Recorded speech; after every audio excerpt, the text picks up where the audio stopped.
If you are new and you've never done a deal, I want to point something out to you. You can't have that call. I want you to write that down. That's an impossible call for you. I'm going to walk through the call. I'm going to walk you through who the parties are, what's going on, so you understand this. But the main topic of today, we are going to be talking about the bird dog strategy this week. So for the next 4 days, Monday, Tuesday, Wednesday, Thursday. Pumped up and excited to be here. I'm going to be with you guys for the next 4 days. I actually have a phone call I got to make right now with an agent. So let's get right into it. I have an agent that we are supposed to have a phone call with, and you guys get to hear all that. Don't you guys want to hear like live seller calls? Don't you guys want to hear live agent calls? Don't you guys want to see how the business is done?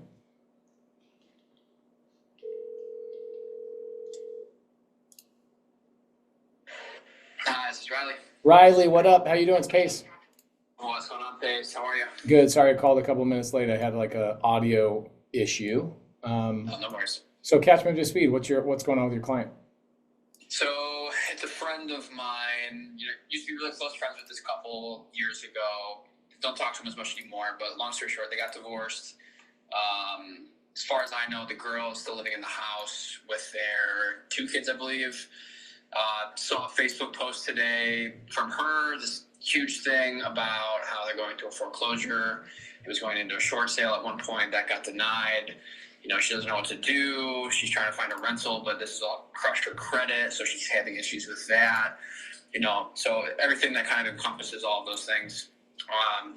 So I messaged her and I was like, hey, can you give me some details on what's happening here? This and that. I might be able to potentially find you a solution, or at least point you in the direction of somebody else who can. So she told me she gave me the address, looked into it a little bit. Looked like he was going to auction on the 14th, I think. I'd asked how much they owed on the mortgage. She wasn't sure. But that was kind of all I could get out of her. She didn't seem to have a whole lot of info. Is she wanting to sell? Is she wanting to stay in the property? Probably, I would imagine. Yeah, so it seems like her major issue, which I was trying to kind of lean into, I guess, for getting her onto a call, was that, it's going to foreclose and then she's going to get kicked out of the property at some point, and then she's having an issue trying to find a new place right now. So, if we could sell it and rent it back to her, find some sort of solution there, it would at least buy her a bunch of time and hopefully money.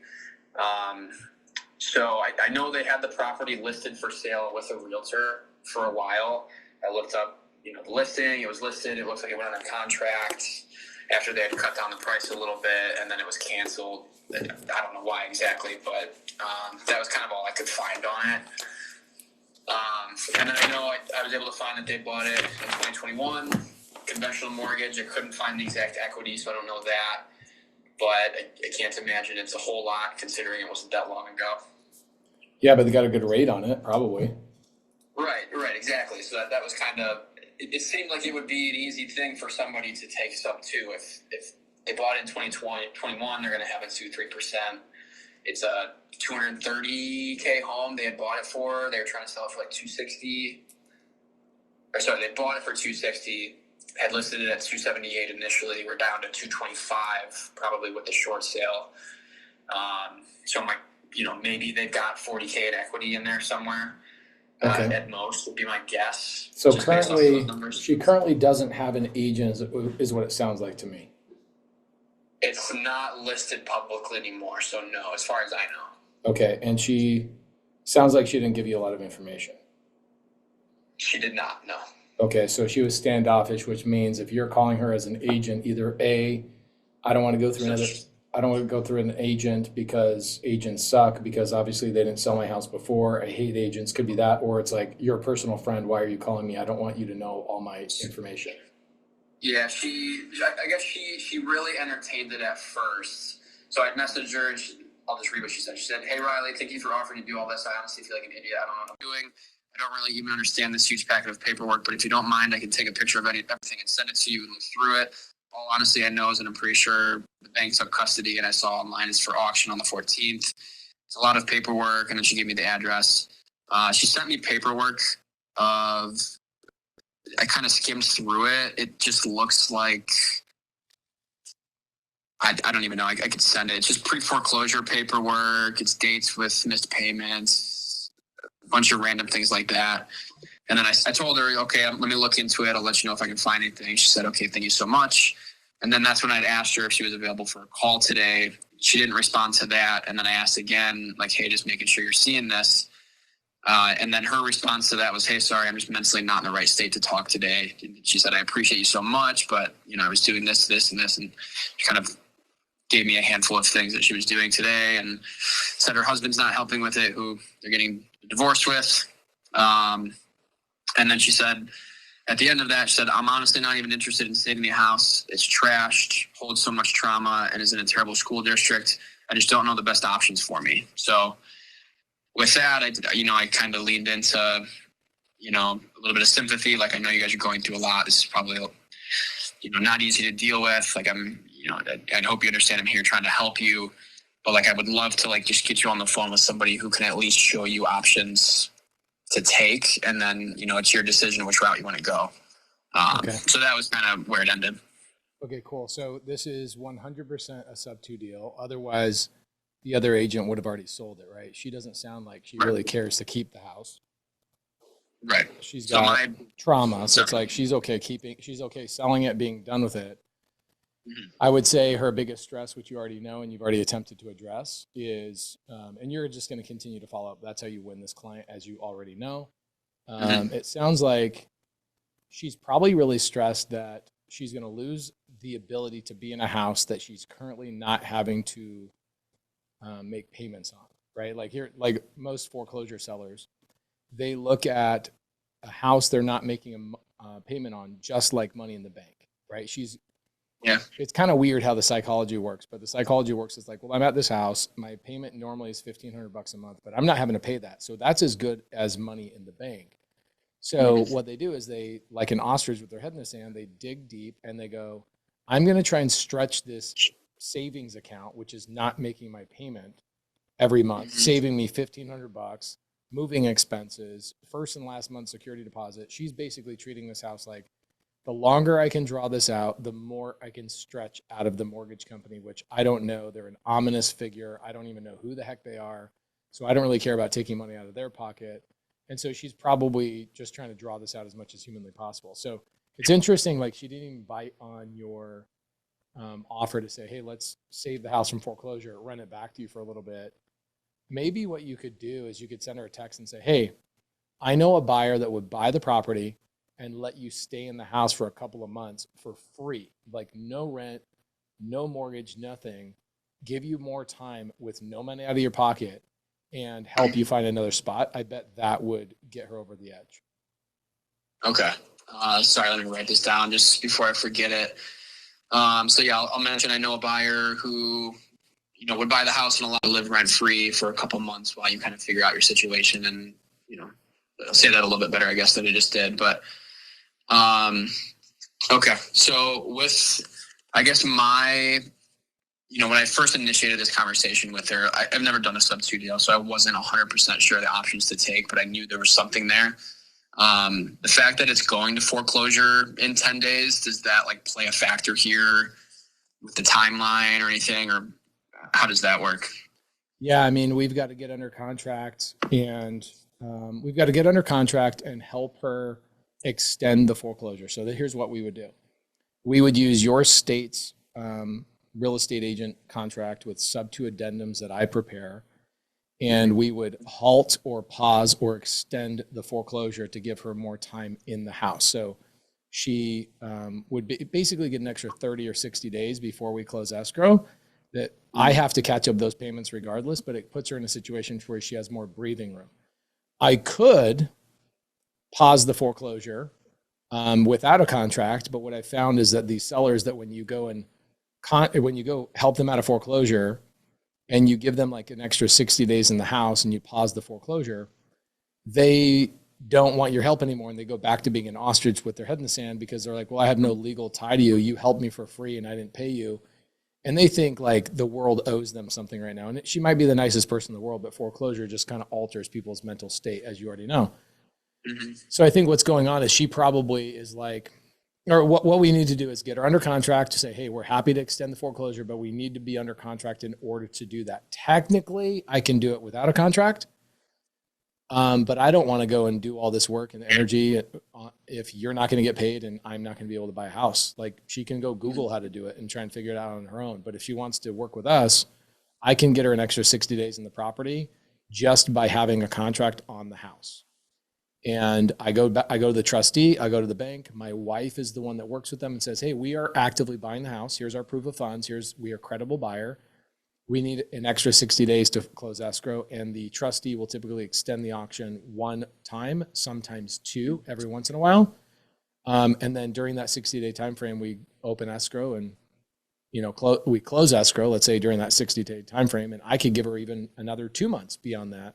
So essentially, she gets 4 months in the house, all rent-free, if she decides to sell through us. Okay. Yeah, that makes sense. And then on your side, just so I understand, like if you're to buy it SubTo, like you essentially just have to pay off the money that she's currently delinquent on, and then any other fees or whatever else is included in that. Yeah. So basically, what will happen is I will have to raise money from a couple of different places, in order to pay for a couple of things. So number one, I would be paying your commission. Okay. Yeah. Number two, I would be paying closing costs. Number three, I would be paying for her arrears and any legal fees that she has from the trustee. I would catch up literally everything. Mm-hmm. And depending on how far behind she is, she might not get any money in her pocket, right? She might get $0 in her pocket, because what if she owes $60,000 and, on paper, it looks like she has $40,000 in equity. Mm-hmm. Okay. Let's say it looks like she has $40,000 in equity, but then we pull a title report and we find out she owes $60,000 in arrears. Then technically she doesn't have any equity, right? She's tremendously behind beyond her equity. So we would find out during escrow how much money I would need to raise. I wouldn't bring any of my own personal money to the table. I have private money lenders that would give me all the money. I would come in and close the deal. And then what I would do is, based on the house, I don't even have the address, so I don't know.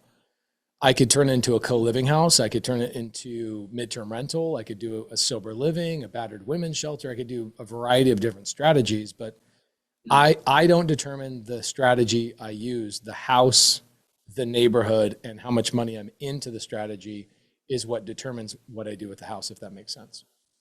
Yeah, absolutely. Okay. So next steps, I just have to convince her to get on a call, or at least listen or hear you out, essentially, as things like.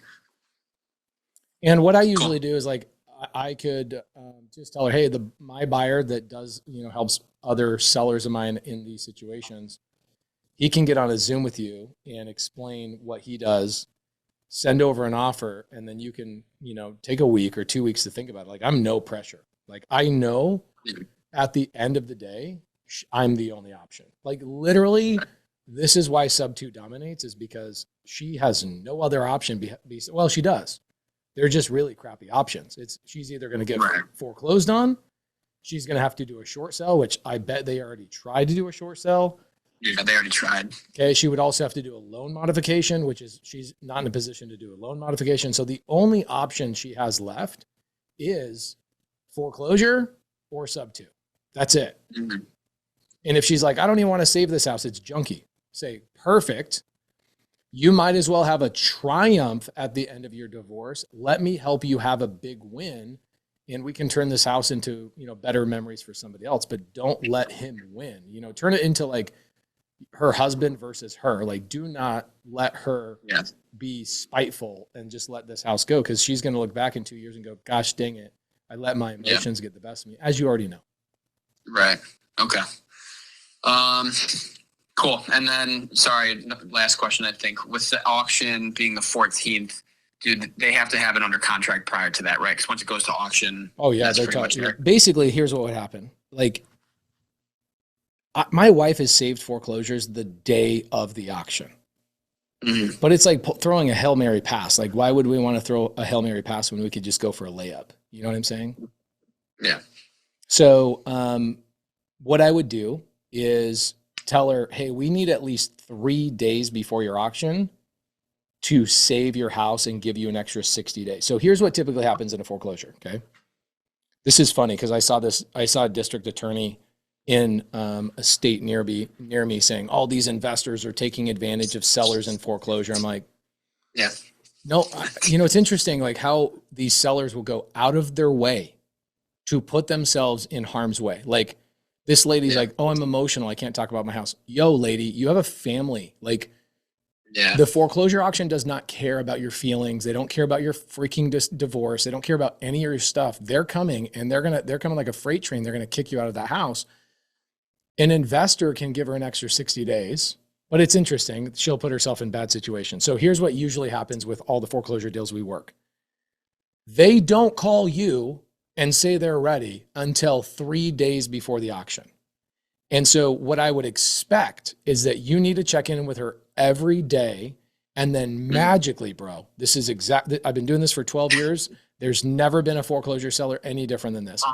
They text you 3 days beforehand and go, okay, I'm ready. And then most investors that don't know what I know, they just go, lady, it's too late. I got 3 days. There's no way I can close escrow. Tell her, I would let her know like, hey, I'm willing to help you. I'm here all the way until 3 days before the foreclosure. If you call me 3 days or 2 days before the foreclosure, it's gone. The house is gone. So please, no matter what you do, let's try and save the house from foreclosure 3 days beforehand.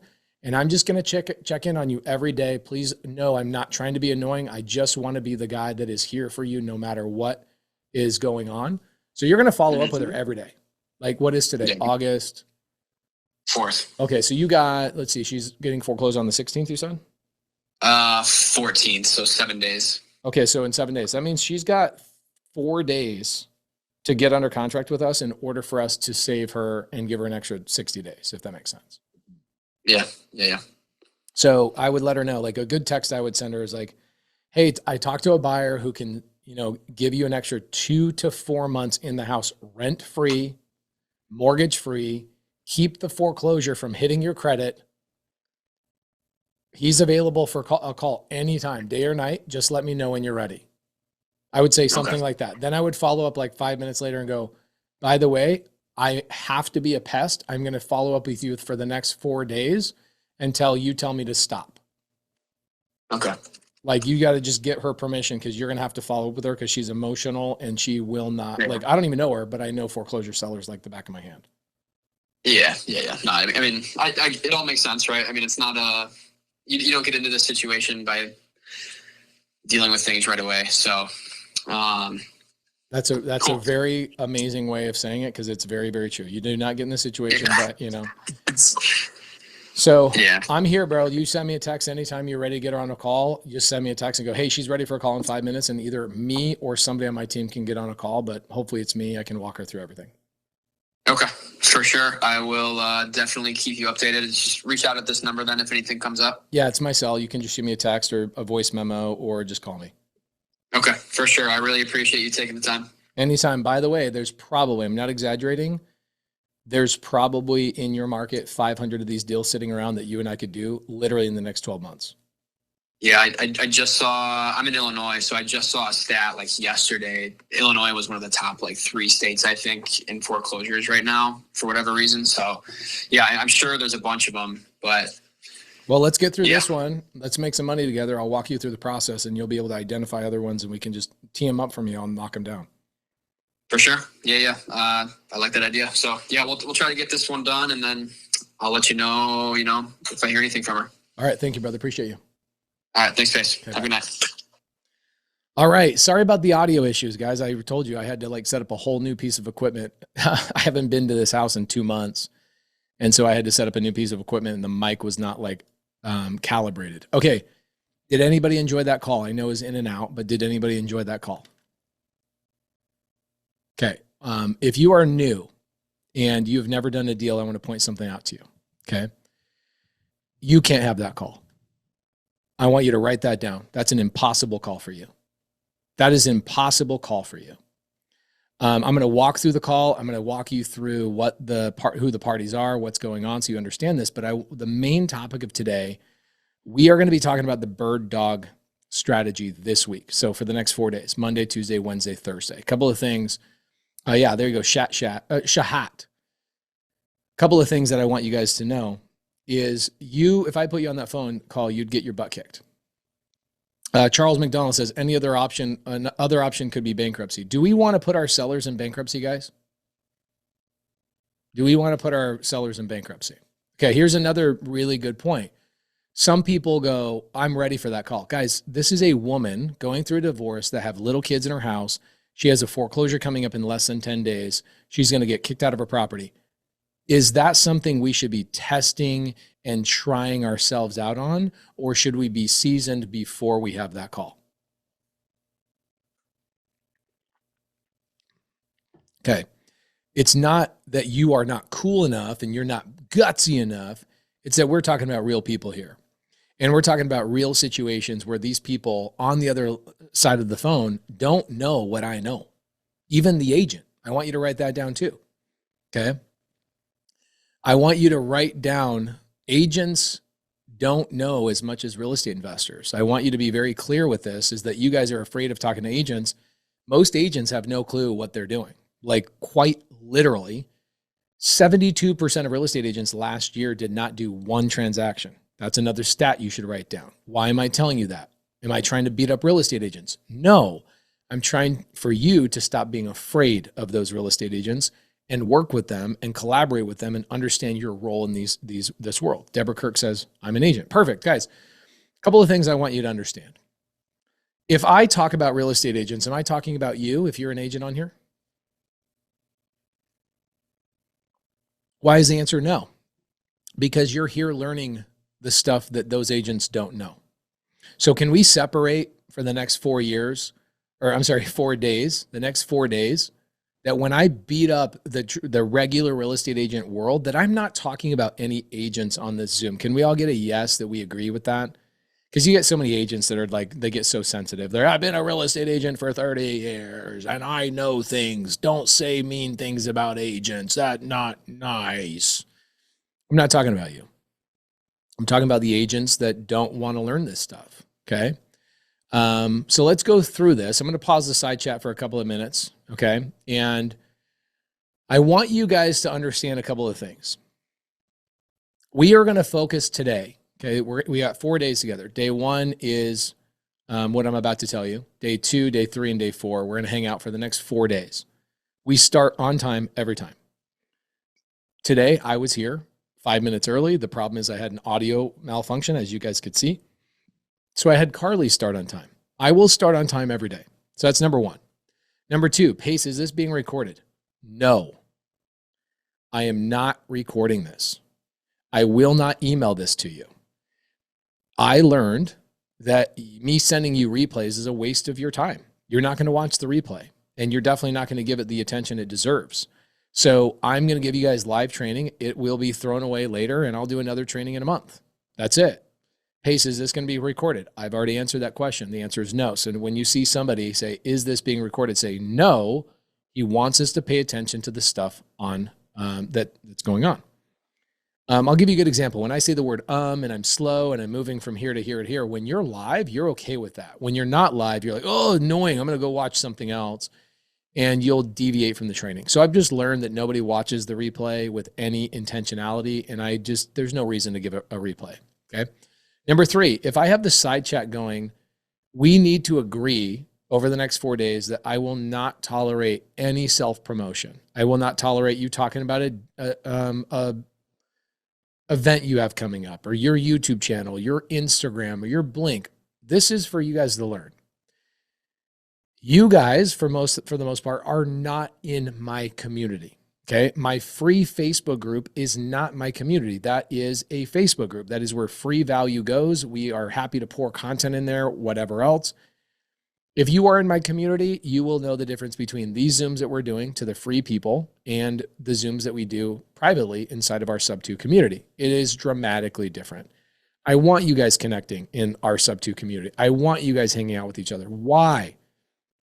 Because I know you're vetted, qualified people. Why? Because you went through a process to join the SubTo community.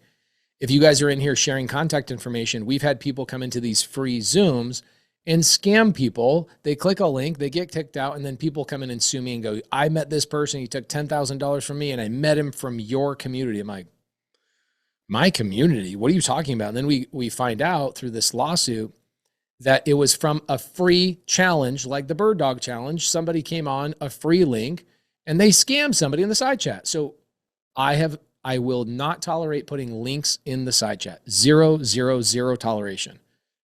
Carly is in the side, in the back. You guys met Carly, and she'll kick you out. No questions asked. I don't care if it's my grandma. I don't care if it's my wife. I don't care who it is. There is no links in the side chat. The side chat is meant for affirming, for asking questions, for, hey, I'm curious about this. Hey, you lost me here. That's what the side chat is for. If you are in the SubTo community, you know it's a very different vibe. We are actually collaborating, and while I'm answering a question, people are side chatting and doing deals with each other. That is not what we are doing here for the next 4 days. We are not doing a SubTo community Zoom right now. We are doing a free people training. Okay. If you are the free people, YouTube, Facebook group, Instagram, we are doing a free people training for the next 4 days. Okay. I know that we'll have people come in and out and they'll ask those questions 1,000 times over, but I just want to set the tone. Guys, I'm putting the side chat on. Do I all have your agreement that those are the rules of the next 4 days? Cool. Thank you. Carly, you have my permission. I don't care who they are. I don't care if it's my own mom. If you see my mom in here, kick her out. Oh, kick her out. I don't care. She should be doing anything but hanging out with me. Okay. Okay. So let's go through that call for a minute. I want to adjust my camera. I don't know why this is set up this way. Let's see here. All right, here we go. So let's go through and talk about what that lead was. Okay, that is a lead. And what I want to talk about is one of the most important elements that I think I missed last month during the bird dog training. So today we're going to talk about what is bird dogging, and we're going to start off by talking about what is a lead, what is a prospect, what is a suspect, how do I know if I have something good, right? All of those things we're going to talk about today. What I see over and over and over is that people go, oh, I have a deal. Pace, will you look at this deal?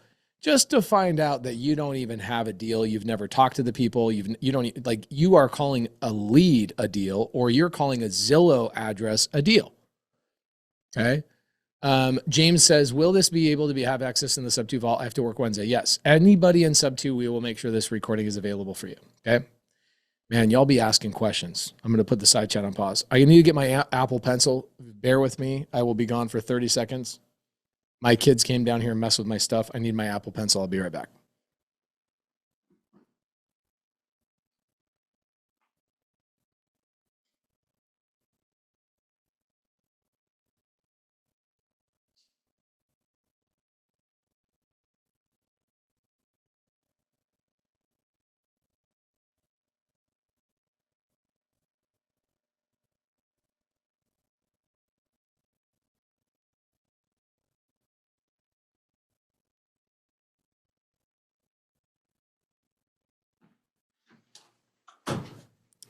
All right, let's go.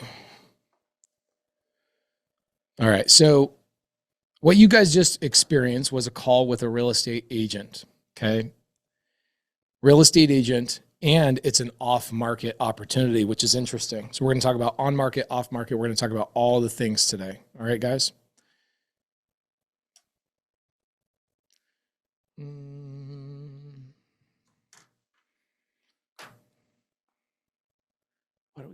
Why do we got to deal with this like this? You know, it's like, all right, I guess I'll just use my finger. Like it's freaking 1999. Like what the freak? You know? Man alive, my kids come down here and just mess with stuff. I love it. There's nothing better than having kids, though. I'll tell you that. Okay.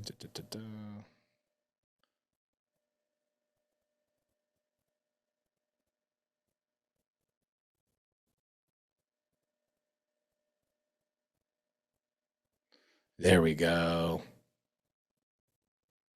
Boom. Sorry, guys. This is what happens. Okay. Boom. Okay, so let's talk about this.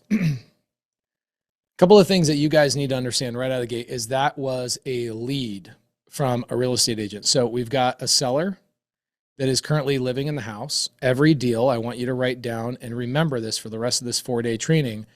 Every deal starts with a seller and starts with some sort of pain. What was the pain that this seller is currently going through? Give it to me in the side chat. What's the pain? Okay, divorce, which then leads, well, you never know. I guess in every situation is be a little bit different. They're both foreclosure and divorce. Sometimes the foreclosure starts and then people get divorced. Sometimes they get divorced and then it goes into foreclosure, but kind of a lot, right? Like a couple of things, stress, divorce, okay, low equity, all of these things.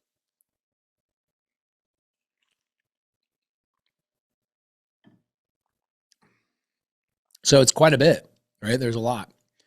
Aaron Todd says, can you repeat that? Sure. I'm happy to repeat that, but let's be really specific. Can you help me? Aaron Dodd, I'm sorry. Let me pull you up real fast and we'll chat with you.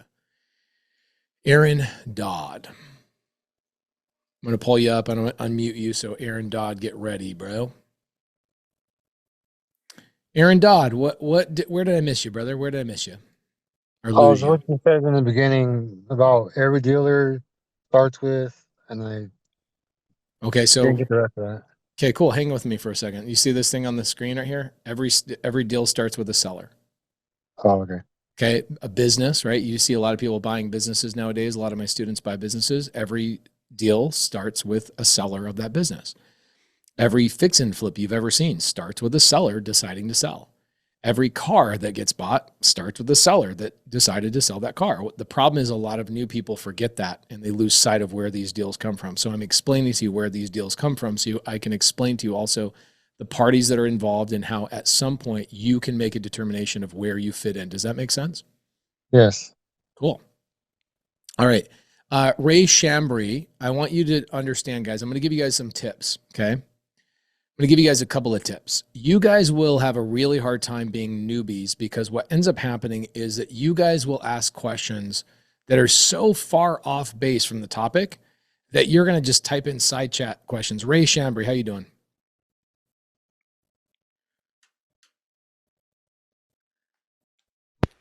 I'm doing good. How are you? I'm really good. So Ray, I'm going to give you some advice for a newbie, okay? Your question, while it's a really good question, how would I find out if the house is free and clear on title? Those are two different questions, first and foremost, and I'll help you structure those questions a little bit differently. Okay. But you're asking the wrong question, right? You're asking a question that actually has nothing to do with what we're talking about at all, like whatsoever. And so what's going to happen is a lot of newbies will really like get in their mind when I'm giving you letter A today, right? I'm going to give you letter A in the alphabet of what you need to learn. You're asking a question about letter F right now, or maybe E, right? Like we haven't even gotten the contract. And so your question, I think you're asking one of two questions, but you are actually taking two questions and putting into one. Let me help you out here. You're saying, how do I find out if the house is free and clear? Okay. Meaning paid off.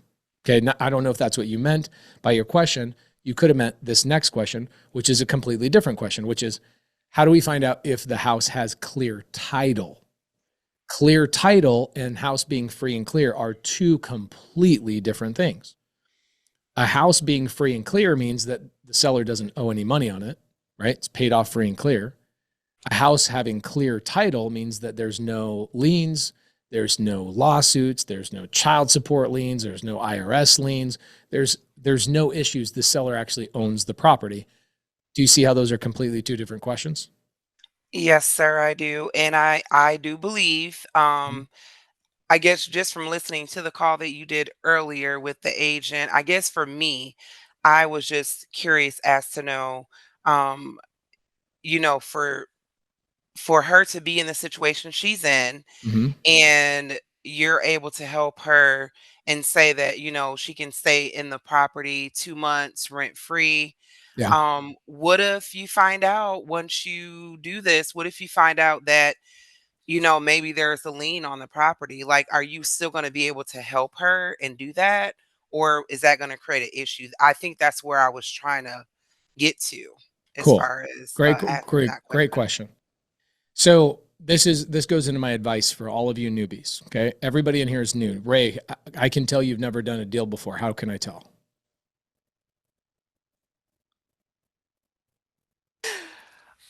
Well, actually, I'm sure you probably can tell just because I'm, kind of asking questions that, I guess for you, feel like it's not going along with the bird dogging, No, situation that I wouldn't say it's so much bird dogging. We're, definitely Mhm, I'll get to bird dogging, but what I'm mostly talking about right now is like basic real estate knowledge. We'll get to bird dogging a little bit later. mhm, The reason why I can tell if you've never done a deal before is you're asking questions. Like if you look at a real estate transaction as like A, B, C, D, all the way through Z, mhm. we are an A, which is like who is involved, right? What is the Right, problem, the seller. The right? seller, okay, You're no asking problem. Good questions point. about like letter L, like, hey, we've got the contract, we've stopped the foreclosure, we've done all these things. We're later down the road. What happens if? Cool. And what I find the number one killer of newbies taking action, the number one killer of newbies taking action is asking questions they don't deserve the answer to yet.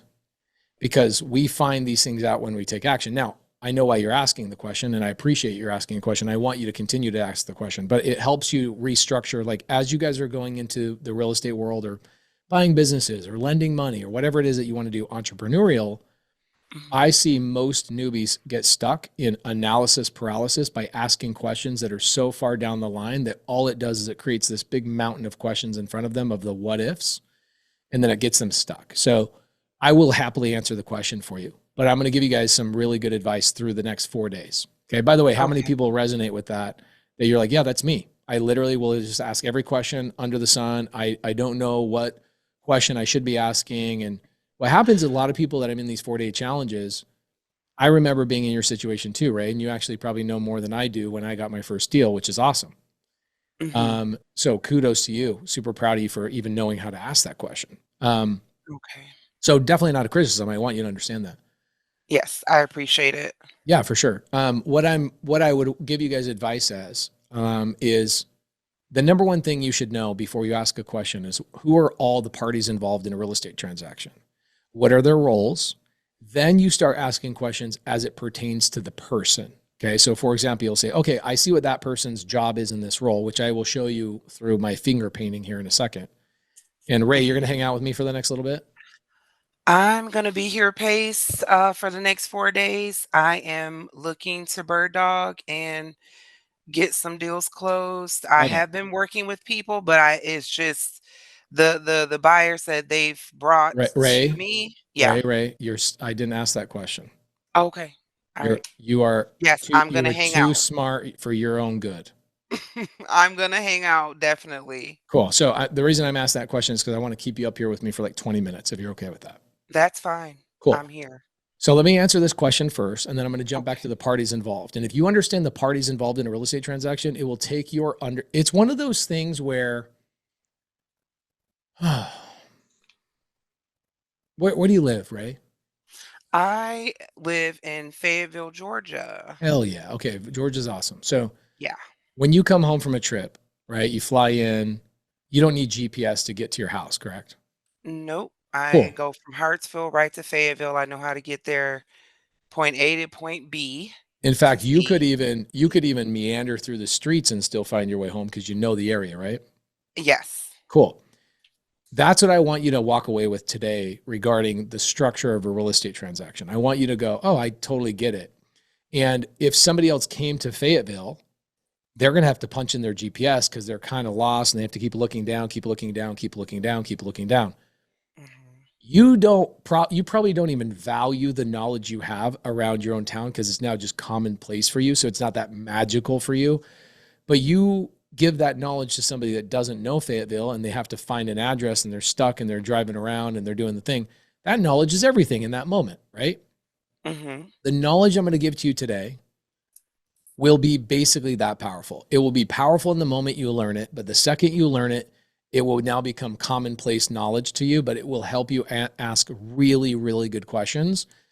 And asking the appropriate questions, as we all know, is going to help amplify your future success. And that's what I hope I can do with you in the next 20 minutes. So, Okay. Ray, to answer your question a little bit more specifically, okay, is how do I know I can help the lady? Well, first and foremost, let's draw a picture of me never finding this lady or getting this lead across my desk. Okay. Let's paint the picture. I don't exist. You don't exist. None of this exists. That call did not exist. That seller right now has roughly how many days until the sheriff comes and beats her door down and kicks her out of the house? She has 7 days. Cool. So she has 7 days, regardless of whether you and I step into the transaction, correct? Mm-hmm. Awesome. Now let's rewind like where we are so far. Okay. See, Andrew Hardy says 10. I thought you said, Andrew, I'm going to give you all you newbies another great tip. I have to choose my words so quickly, like carefully with you newbies, because did I not say roughly? Hey, Ray, how many days roughly does this lady have? Did I not ask the question that way?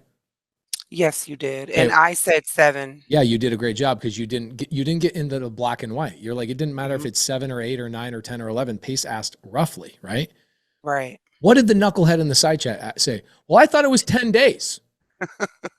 Guys, you newbies, I love you, but you get in your own way. Yep. Overthinking. Do you not? Did we all agree that that's getting in your own way? Homeboy, Yep. me, says roughly how many days? And you answered it perfectly, Ray. Then somebody takes the time with their fingers to type in, I thought it was 10 days. Guys, come on. Some of y'all need to get out of your own way. Yeah. It's not that important. Brian, the whole chat is necessary for me. If you don't like it, you can leave. I like the chat. When you can get 1,000 people to show up to a Zoom, you can make your own rules. This man will make his own rules. Okay? That's So, right. So here's what I want you guys to understand. Stop overthinking right now. If I said roughly how many days, is it important that it was 9 or 10 days for the point, guys? No. Right. Do you also argue with your wife if you say, hey, sweetheart, for example, your wife says to you, hey, the mail, or not the mail, but the trash guy comes on Tuesday morning at 6 a.m. Okay. And you go in and you drop or she says, hey, the trash guy comes around 6 o'clock in the morning on Tuesday morning. You go out there and you take the trash out there at exactly 6 o'clock in the morning. Was that a smart move? Not really. No, because it's roughly 6 o'clock. So just give it a little bit of buffer. Yeah. Hell, put it in the night before. Just play it safe. You know what I'm saying? Like, you guys are living life in the freaking black and white. You need to live in the gray. Welcome to being an entrepreneur. Okay. All right. Some of y'all need to be karate chopped so hard in your life. I promise you, your boss is so fed up with your weirdness, and your spouse is fed up with your weirdness too. Look in the mirror and just say, I need to stop overthinking. Okay. So Ray, let's go to your question. Okay. Okay. So so we already know that roughly in 7 days, regardless of your involvement and my involvement, we already know that this lady is going to be in a world of hurt, right? Mm-hmm. Cool. So can I put her in a worse situation?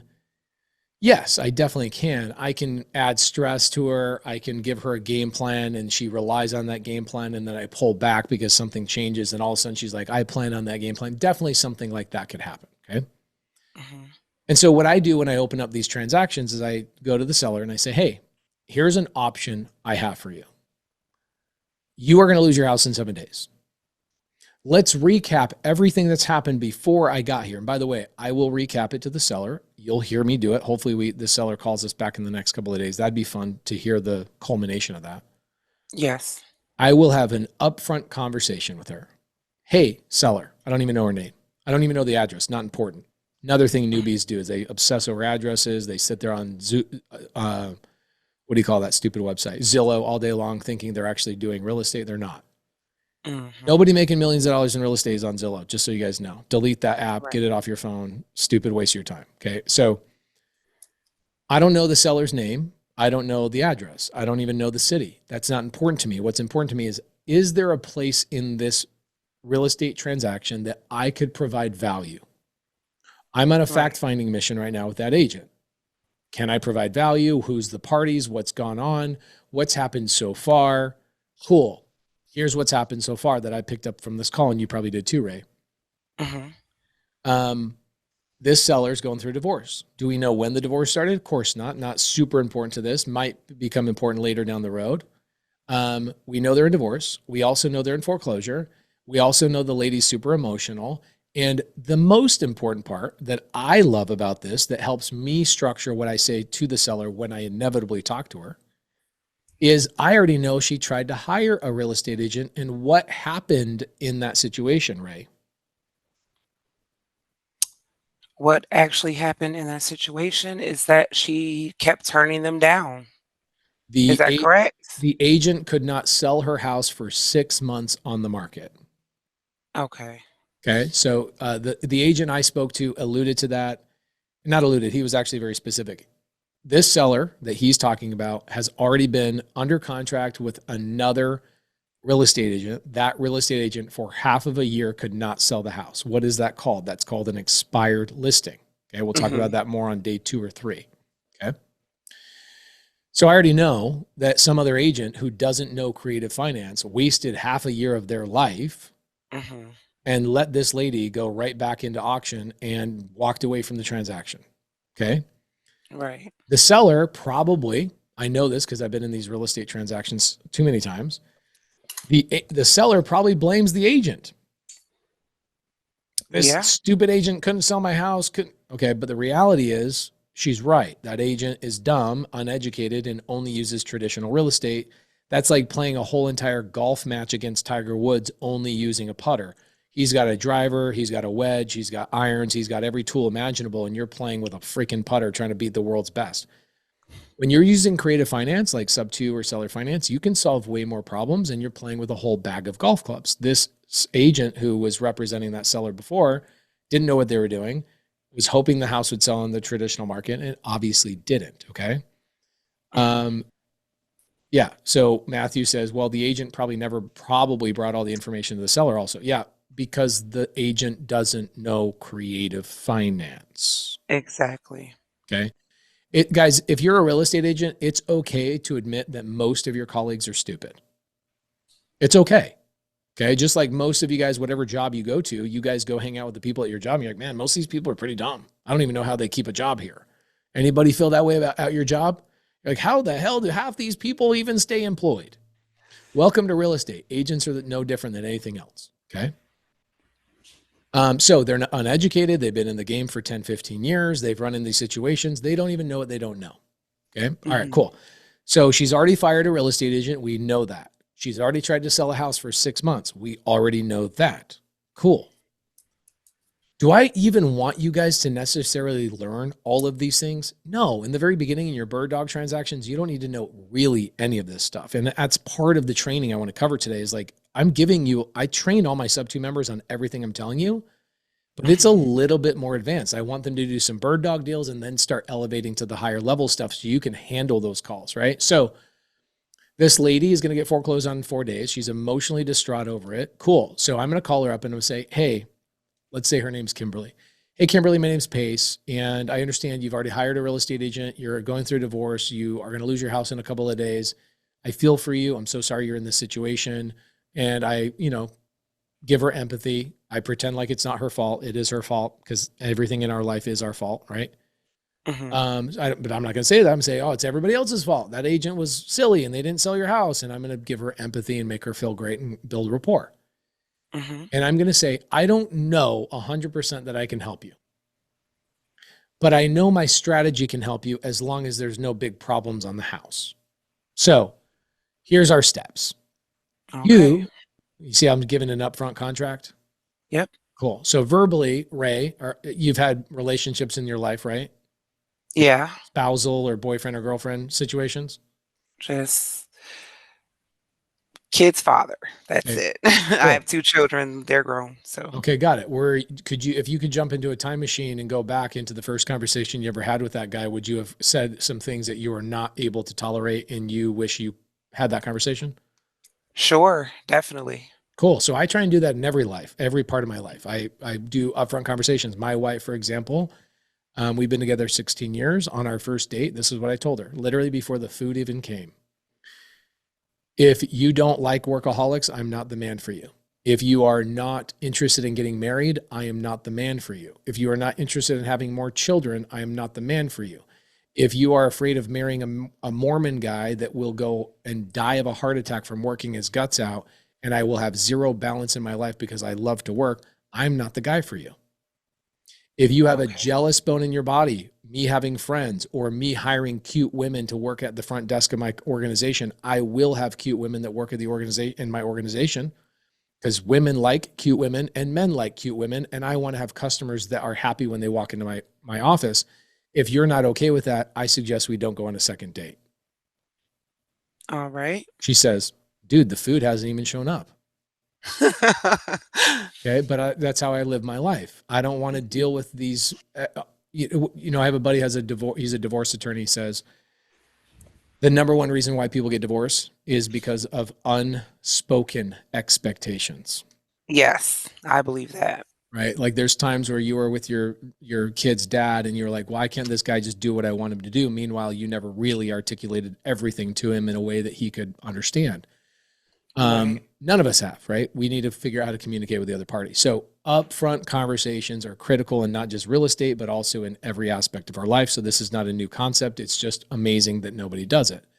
Mhm. So I will tell this lady, Kim, hey, Kim, I have a strategy I know will work. I've helped thousands of sellers all over the country. I'm here to make money. That's my goal. My goal is to make money. The beautiful thing is my strategy will help you, whereas the other stupid people that tried to help you are uneducated. I shouldn't say stupid because stupid means they're dumb. They're just uneducated. They're not dumb. They're uneducated. The other uneducated people don't know what I do, and I bring something unique to the table. I know it can solve your problem as long as these things don't happen. Number one, you don't have some sort of judgment, lawsuit, personal loan against the property that surprises me, and I find out you owe a contractor down the road $300,000, and this deal just falls apart. I can't find that out until we open escrow. Open escrow means you and I now have a paper contract. I take that paper contract and I literally go to the title company and I say, can you do a title search? Mhm.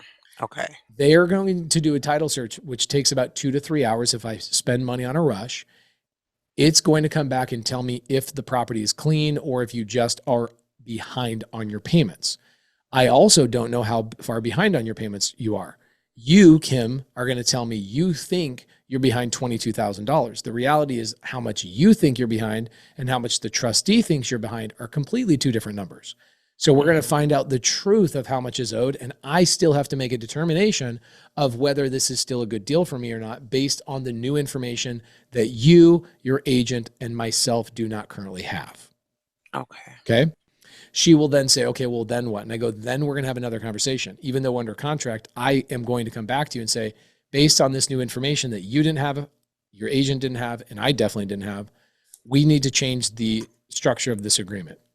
If you still like working with me, we can move forward. If you don't like working with me, I will still extend your foreclosure and I will still give you 2 extra months in the house. I will be happy to do that for you, even if I end up not buying the property. So I will leave you in a better situation than I found you, even if I end up not being able to help you long term. Kim, does that make sense? I'm sure she would agree that it does. Okay, so here's the question. Does that help answer your question of feeling stressed walking into a situation going, oh my gosh, what if I can't help the lady? Yes, that definitely helps. But And I know, just being a bird dog, I wouldn't be in that correct. predicament in that type of call as of yet.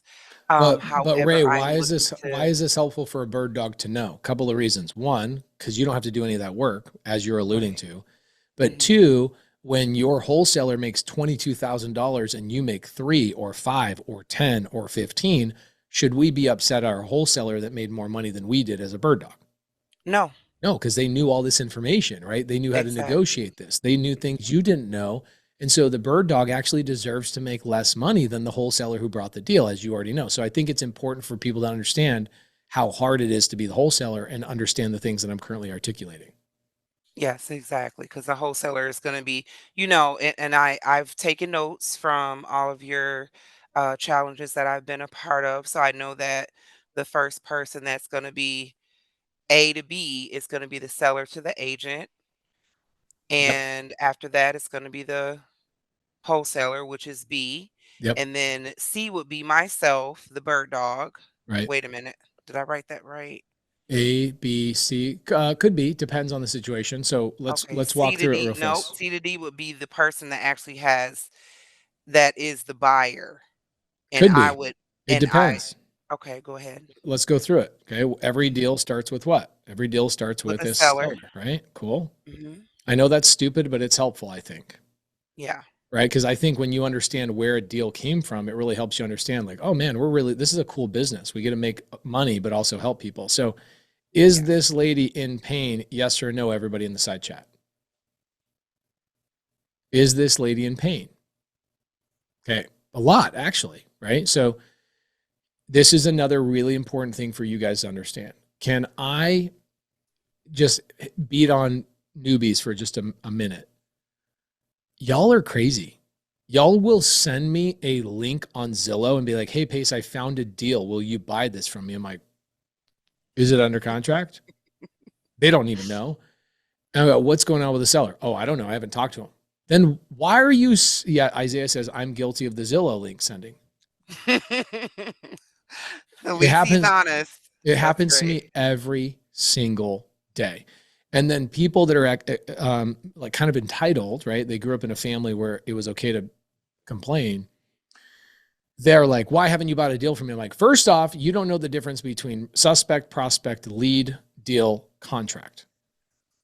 I'm going to talk about all of those today. And you're using the word deal when you should be using the word suspect. And that tells me you don't know what you're doing. So we know the seller has a lot of pain.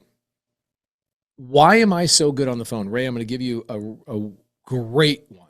Why am I so good on the phone? One, I've done it a long time. Two, I love it, right? Like you're going to be good at stuff you love. I love talking to people about their situations. I love talking, as you can tell. And then three, this is the most important thing. I only talk to people that are in pain. Mhm. You'll never see me miss a call, meaning like you'll never see me on a call that doesn't go well Mhm. because I know how to find people in pain. Yes. I'm the solution, right? Like, let's say that I'm a matchmaker. Okay. And I Okay. put husbands and wives, I find men that are single and women that are single. And that's my job as a living, is to find a single man and a single woman. And I put these people together and people pay me to matchmake. There's businesses that are full on like this. Okay. Mhm. Should I go to like, maybe, I don't know, should I go to like a church where all the families are going to churches, going to church, and I see these happy couples? And should I walk up to a husband and be like, hey, I have a beautiful woman that is looking for a husband just like you? Would that make any sense for me to go up to a guy that obviously is with his wife and kids? Nope. Okay. That's what happens when somebody sends me a Zillow link. I'm like, why are you sending me a Zillow link? Are they in pain? Are they going through something? What's happening? How can I help? Mhm. I can't help that guy. He's married with kids. What are we doing here? I can't Right. help him. Why? It's like okay, this is another good one. Let's say I go to New York City and I go apartment to apartment and I drop business cards at everybody's apartment saying, I will wash your car for free. Is that a great idea to spend my time in New York City where people live in apartments and walk everywhere they're going, take the taxi or go on the subway? Is that a smart way for me to get my business to grow? Hell no. They Not don't even really. own cars. The 90% of people who live in Manhattan do not own a car. No, they take the subway. I went to New York a couple of times, so yeah, I know exactly. Okay, There's so not many people that what drive. happens is people are sitting there going, man, Pace is on the phone. I'm like, great on the phone. I only talk to people that are in pain. I don't waste my time going to a client that's never going to do business with me. These people, like that call goes incredibly well for me because every aspect of that call is Mhm. begging for my solution. Yes. Cool. I just gave you one of the most important things you could take from me today is stop wasting your time on stuff that does not fit your business. Okay. I'm not going to go sell meat to a vegan. I'm not going to go sell car wash services to people that don't have cars. I'm not going to waste my time. Mhm. Okay, cool. So in this situation, we already know that the deal starts with the seller. And the beautiful thing, okay, is now we know the next thing. Now I'm going to teach you something next for you, Ray. Okay, this is a good Mhm. focus for you. Okay. There was a real estate agent involved, and that real estate agent tried to sell the house. And what happened after 6 months is that real estate agent got fired, which only adds more pain to the situation with the seller, correct? More pain, foreclosure, divorce, Mhm. behind on payments, stressed out, agent can't sell the house, low equity, right? All these pluses, right? Mhm. Cool. When an agent is representing a house and the house, this is a very big distinction, and the house is on the MLS, on Zillow, on Redfin, on all these places, is that on market or off market? That is on market. Cool. So this agent gets fired. Cool. Mhm. Now a new agent comes into the picture and sees that this agent got fired. The agent then calls me, Ray, and says, hey, I'm trying to get this seller to communicate with me. Is this current situation, because it is an agent, is it on market or off market? I would say that it's off market because it's not listed underneath that agent anymore. Great It timed job, out. Yeah, it timed out. Ray. Great job. Great answer. That agent right here, this new agent in blue, right? The old agent's Mhm. in pink. This is blue agent has not put it on the market. They have no agreement to list the property. So the agent is currently bringing me what we would call a pocket listing. Okay. Okay. It's in their pocket, right? This is a relationship Okay. they have. They have not landed the agreement quite yet. Okay. So that's what's going on in this particular situation. If you are new, is this helpful for you guys a little bit to understand the situation with that seller? Give me a yes if you're learning a little bit. Okay, by the way, if you're advanced and you're in the SubTo community, you probably should not be on this Zoom. I'm just telling you, we're just covering a lot of basic stuff. Okay, cool. So we've got some parties involved here, right? Here's the new agent. I'll write new or NA for the new agent. Mhm. And this agent is calling me.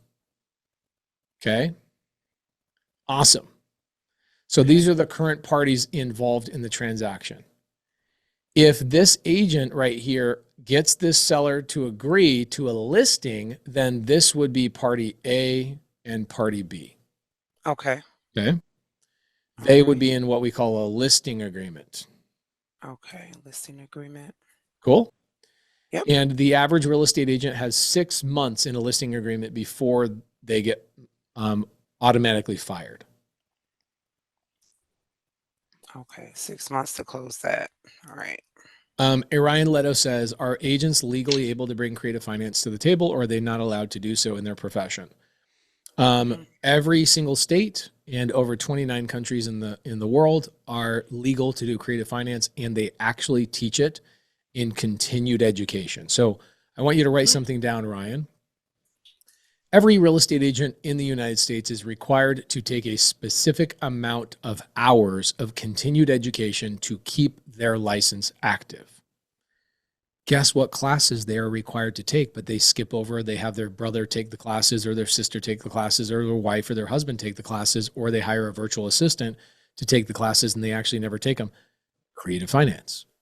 Creative finance is taught in real estate school in continued education. It's just that the agents don't pay attention to it. Okay. Elizabeth Moreno says, yeah, California is 45 hours every 4 years. So there you go. Real estate agents are required. Ember says, I take my classes. LOI. Cool.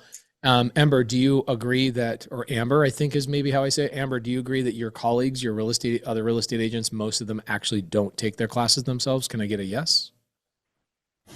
Okay. Cool. So most agents actually don't pay attention to their classes. Once they got their license, they're like, why would I pay attention? It's true. And people hate that I'm telling you this. I'm not saying this to beat up agents. I'm just telling you how the business is. Okay.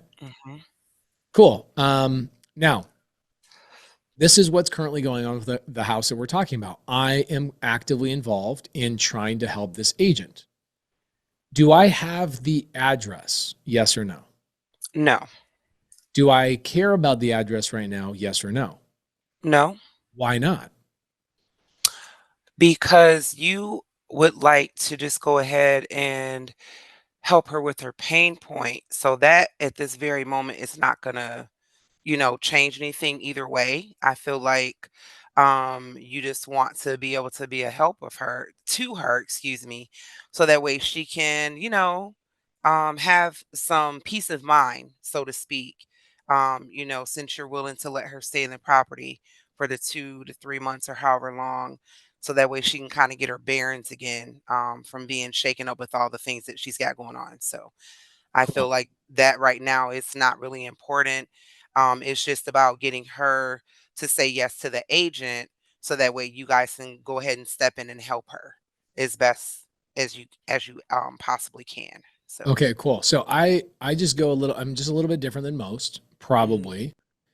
I think it's a waste of your time to spend any time comping, underwriting the property, analyzing the rent data. I think it's all a waste of time unless I know that this is a customer I can help. That is the reason why the address means nothing to me. Nothing. Means nothing to me. If I sell meat, like let's say I'm a butcher and I sell steak, my job right now is to find out if this lady is a vegan or if she's a meat eater. That's all I'm trying to figure out. Can I help you? Are you a good customer for me? exactly. That's more important than anything else. Now, if I can also help you and push you to a direction you should go, oh, you eat tofu. My friend, Mr. Wang, he has the most bomb tofu soup. You should go to him. And that is what I will do with this seller. I don't need the address to know that. Hmm. That is what is so mind-blowing for a lot of newbies. They think that we're sitting here comping and underwriting and analyzing all this data. No, I just need to know, can I help you? I knew, Carmen says, you can help everyone. Yes, I can help everyone, but how I help them is very different, right? So, and by the way, you don't start out being able to help everybody. You add skills along the way that I can basically any shot in any situation. Okay. So, Chad says tofu is poison. Some people would say meat is poison. See, Chad is, he's probably a meat eater and I would never sell him tofu. This is what's so important about real estate. Ace, why are you wasting our time talking about tofu and meat? Because y'all newbies, somebody told you need to learn how to comp properties, and that's, in my opinion, a waste of your time. Okay. Finding people in pain is a valuable skill. Looking at addresses on Zillow is a waste of your time. Okay. And I'll show you guys how to find people in pain in a couple of days as well in the training. So what will I do in this situation? Let's get into bird dogging, help you guys understand this. Okay. So, Okay. what will I do in this situation? Well, number one, I'm going to get on a call with the seller. That would be the first thing. And I'm going to determine if I can actually help her. And no matter what she needs, I will push her to where she should go. Hey, you know what, lady, you should just let the house get foreclosed on. I've never told anybody that. Okay. But I could. Hmm. Hey, go do a short sale. She's already tried that. Hey, go do this. Hey, trying to list on the market. I already know she's already done these things. So what did I tell that agent? I said, I already know I'm the only solution for this lady. So I'm going to tell her like, hey, did you try this? Now, here's what's funny. When I call her, you're going to hear me ask questions I already know the answer to. So Kim, have you tried listing through a real estate agent? She's going to, yes. And she's going to complain, right? She's revisiting her pain. Mhm. Okay, well, what about a loan modification? Oh, I can't do a loan modification. Okay, cool. So I'm getting her to check the boxes no, which ultimately lead to Pace, you're the only solution that I know I could go with, right? I'm getting her to Right. determine that, not me. Mhm. If I call her up and go, I know I'm the only solution for you, what do I sound like? Salesperson, Yeah. right? Sound like a scam. Okay. Mhm. So I'll go through the things I already know the answers to ultimately go, okay, well, I got a pretty good idea. I have this strategy that we use from time to time that solves this exact problem, but you let me know if this is a good fit for you. And I'll pitch her SubTo. And I'll go, okay, can I tell you the things you don't like, you won't like, and the things you should know about with SubTo and blah, blah, blah, blah, blah. Do you think that would solve your problem? Yeah, it will solve. That would definitely solve my problem. Oh my gosh, you give me 2 months in here for free. Yep. Yep. Blah, blah, blah, blah. And I would go, okay, cool. So what's our next step? And she would then say, well, send me the agreement. I go, okay, got it. Sounds great. And I send over the agreement. Boom. That's how I close a seller. It's very simple. Mhm. Cool. So the next step would be opening escrow and determining what the heck is actually going on. Here's what's beautiful about creative finance. Okay. Is when I have a house, the house, I want you guys to write this down. Okay. Learning Airbnb is a waste of your time. Learning Section 8 is a waste of your time. Learning midterm rentals is a waste of your time. Learning co-living is a waste of your time. Every single exit strategy is a waste of your time. Learning how to fix and flip, learning how to, do the BRRRR strategy. All of those things are a waste of your time. Why? Because you do not determine what that house does. The house determines what the house does. And here's what I mean by that. Let's say I do HOA, or let's say the house is in an HOA and I'm an Airbnb guy. Is that going to work out for me if I have an HOA and an Airbnb? No. Okay, so I don't determine the strategy, but The I'm house I'm an Airbnb guy. How dare this house not let me do Airbnb? does. Okay. What about Section 8? Same thing with Section 8. Does every house allow me to do Section 8? Yes or no? No. Okay, so why would I use Section 8? Why would I learn Section 8 before I learned how to find houses? Very good point. I watch so many people go and waste their freaking time on Section 8. That's step 2. The first thing you should learn is, how do I find the opportunities? Step 2 is, how do I determine what the opportunity turns into based on the opportunity itself? Kathina says, wow, mindset shift. How many people just had a mindset shift? Exactly. I did. Yeah, every one of you guys that see these guys on YouTube and Instagram, Section 8, this, that, and the other. I'm like, okay, so where do I find the house? Exactly. Oh, Iowa in some crappy town? Oh, got it. Okay, so, okay. Delete all of that stuff. Section 8's a waste of your time. Pace, so you don't do Section 8? Yeah, I do Section 8.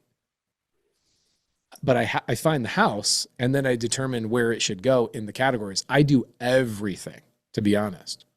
Mm-hmm. Creative finance is the hack. I can buy any house I want on the planet. And then based on the house, the neighborhood, the price point, where it's at, HOA, no HOA, higher end market, lower end market, or the rents in the area, I then determine what it should be doing. Okay. So I will, as I'm going through this, I will figure out the numbers. Okay. And I'll look at this house and I'll go, okay, HOA, what's the average rents? And I will ask these questions.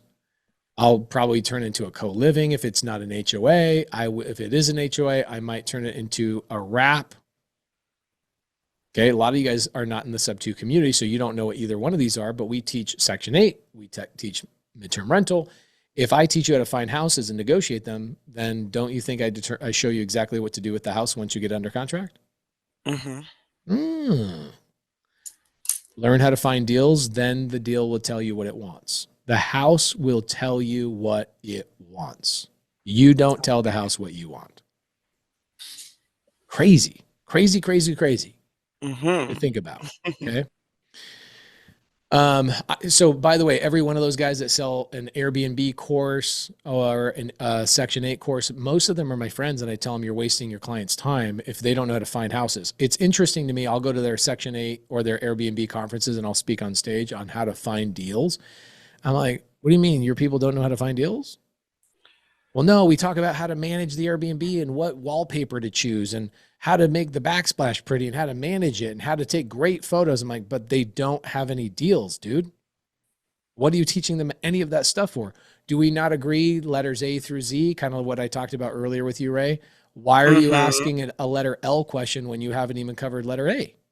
Exactly. You have to start somewhere. So, Okay. So letter A, can I tell you what letter, the first letter of the real estate alphabet, can I tell you what it is? The thing you should learn more than anything else? go ahead. Area. Okay. What's the area that you are going to focus on? That's more important than anything else. Okay. Uh-huh. Oh, Area. I did a whole 26-hour live. If you guys ever want to go watch this, I did 26 hours literally live where I covered the A to Z, everything you need to know about real estate, A through Z. Start with area. What is my area that I'm focusing on? And I went through 26 letters of the alphabet, 1 hour each on every letter of the alphabet. I'm a lunatic. I took no breaks, took no water, no drink, or no pee breaks, nothing. 26 hours straight. Go watch it. It's incredible. Okay. Cool. If VR says, if I'm in a crappy area, I need to look elsewhere. No, you need to just know. I would suggest most people focus on your local area, right? Where you live. Why? Because I think it just adds a lot of gravity to be able to drive by a house that you just did a deal on. Virtual deals are great as you start scaling, but I think in the very beginning, if you want to learn a lot more, getting on site, driving by the properties, it just adds so much more interesting elements than trying to do it virtually. Okay. Okay, cool. Pace, how do you use your own opportunity? I don't know. Every house is a little bit different. I just did that homeless lady. That house is a good co-living house, which means we're renting out by the room. Okay. Why? Because it's not in an HOA. It's in a cul-de-sac, has lots of parking, and it's a 2,000 square foot house that can be turned into 9-bed, 3-bath. Okay. I know that house told me what it wanted. The house tells you what it wants, not you. You do not tell the house what it wants. Okay. It's like a woman. You should not be telling any woman what they want. They will tell you what they want. Okay. So I will determine what to do. I'm a buyer in that situation, right? I'm going to buy the deal and I will determine what I do with the deal. I could wrap the deal to another buyer. I could assign it and wholesale it to another buyer. I could, depending on if it's non-HOA, I could do co-living. I could do midterm rental, sober living, assisted living. I could do so many different things on this property, but I know nothing about it. Now, do we agree that it would be a waste of my time to try and figure out what to do with this house if I don't know if the seller has enough pain I can help them? Do we agree with this? Yes or no? Yes. Okay. Do you see why I called you out earlier, Ray? And I said, hey, Ray, let's ask questions at the appropriate time, because what will happen with new people is they'll start focusing on underwriting and comping. They'll go on Zillow and Rentometer and AirDNA, and they go waste all their time trying to underwrite a strategy. And then one thing the seller says changes everything about the house. Exactly. Ugh.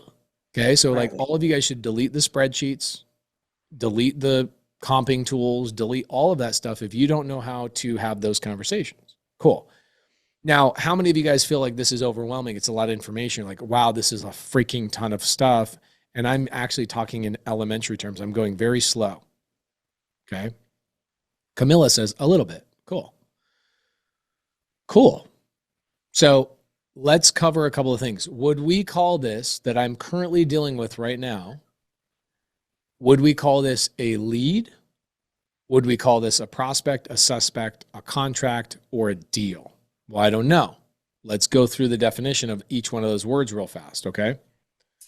So as you guys are going through real estate, I want you to understand the difference between these words, okay? Number one, the first word we want to learn is the lowest word on the spectrum is suspect.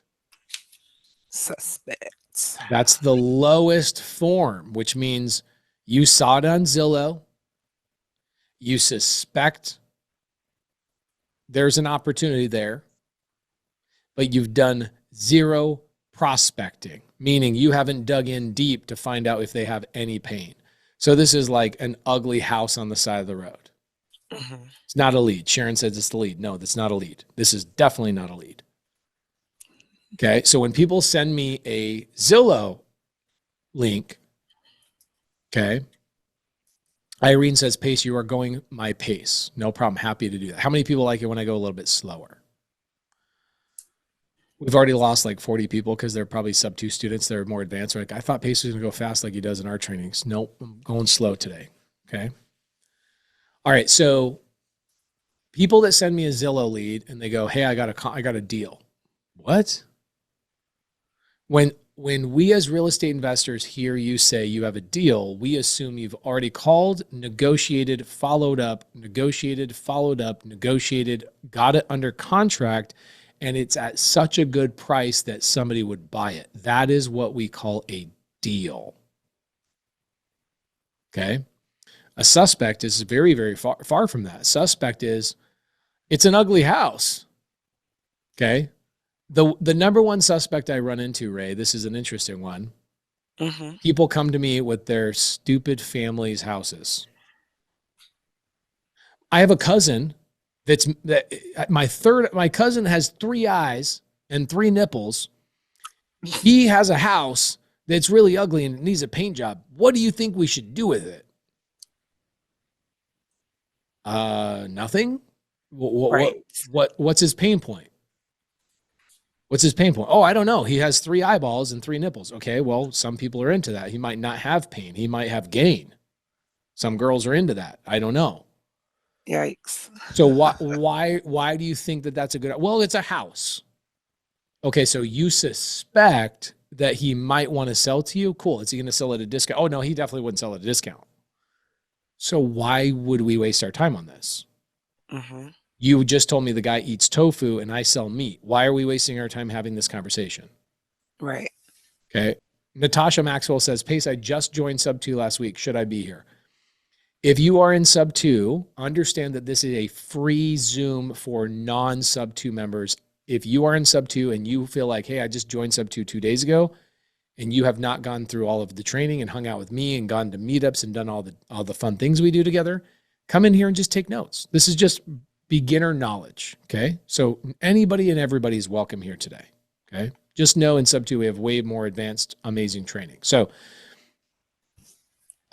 yeah, exactly. So let's say that my cousin down the road, or people come to me and go, my cousin, oh, it's not a deal. Immediately, if it's a family member, I don't even want to hear about it. Because you didn't go and find the pain. Well, Pace, where do I find pain? I'll show you that on day 3. Okay. Okay. I'm not going to waste my time on a call unless I know that people are in pain. So why bring it up to me? Well, here's a good one that comes up to me that actually is a good suspect. Okay. Check it out. Mm-hmm. If there's a murder in Cleveland, Ohio, and there's a guy who has an alibi, he was in Seattle, Washington during the murder, would we even suspect he was involved in that? No. Okay. Now, there's a guy that was a mile away from the murder, drove by the house during the murder at the exact same time the murder was happening. Could he be considered a suspect? Sure. Sure. We got to do a little bit more investigation, though. We're not going to arrest this guy until we do some prospecting, right? Mm-hmm. And we find out, oh, he has criminal history. He carries a gun that's similar to the gun that was in the shooting. Oh, this is turning into a lead. Mm-hmm. See how this elevates? Yes. Cool. People come to me and go, hey, Pace, I have an opportunity. My cousin has a brand new house he just moved into. I'm wondering, should I submit an offer? Bro, he just moved into the house with his new bride. They're pregnant. They're welcoming a baby. Why do you suspect he would sell to you at a discount and walk away from the house? Oh, I don't know. I don't know. Okay, you newbies, I was also the same way. This is why I know this. Am Mhm. I criticizing you? No, I'm trying to get you to understand. Stop wasting people's time sending them Zillow links. If you don't know the people are in pain, it's not even a suspect. Okay.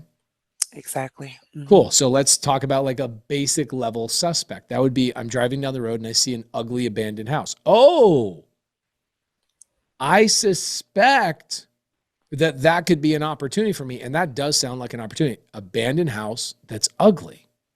Cool. Let's do some prospecting. Okay. What would be prospecting? By the way, I'm going to tell you all of this stuff just to convince you not to do any of this stuff, basically.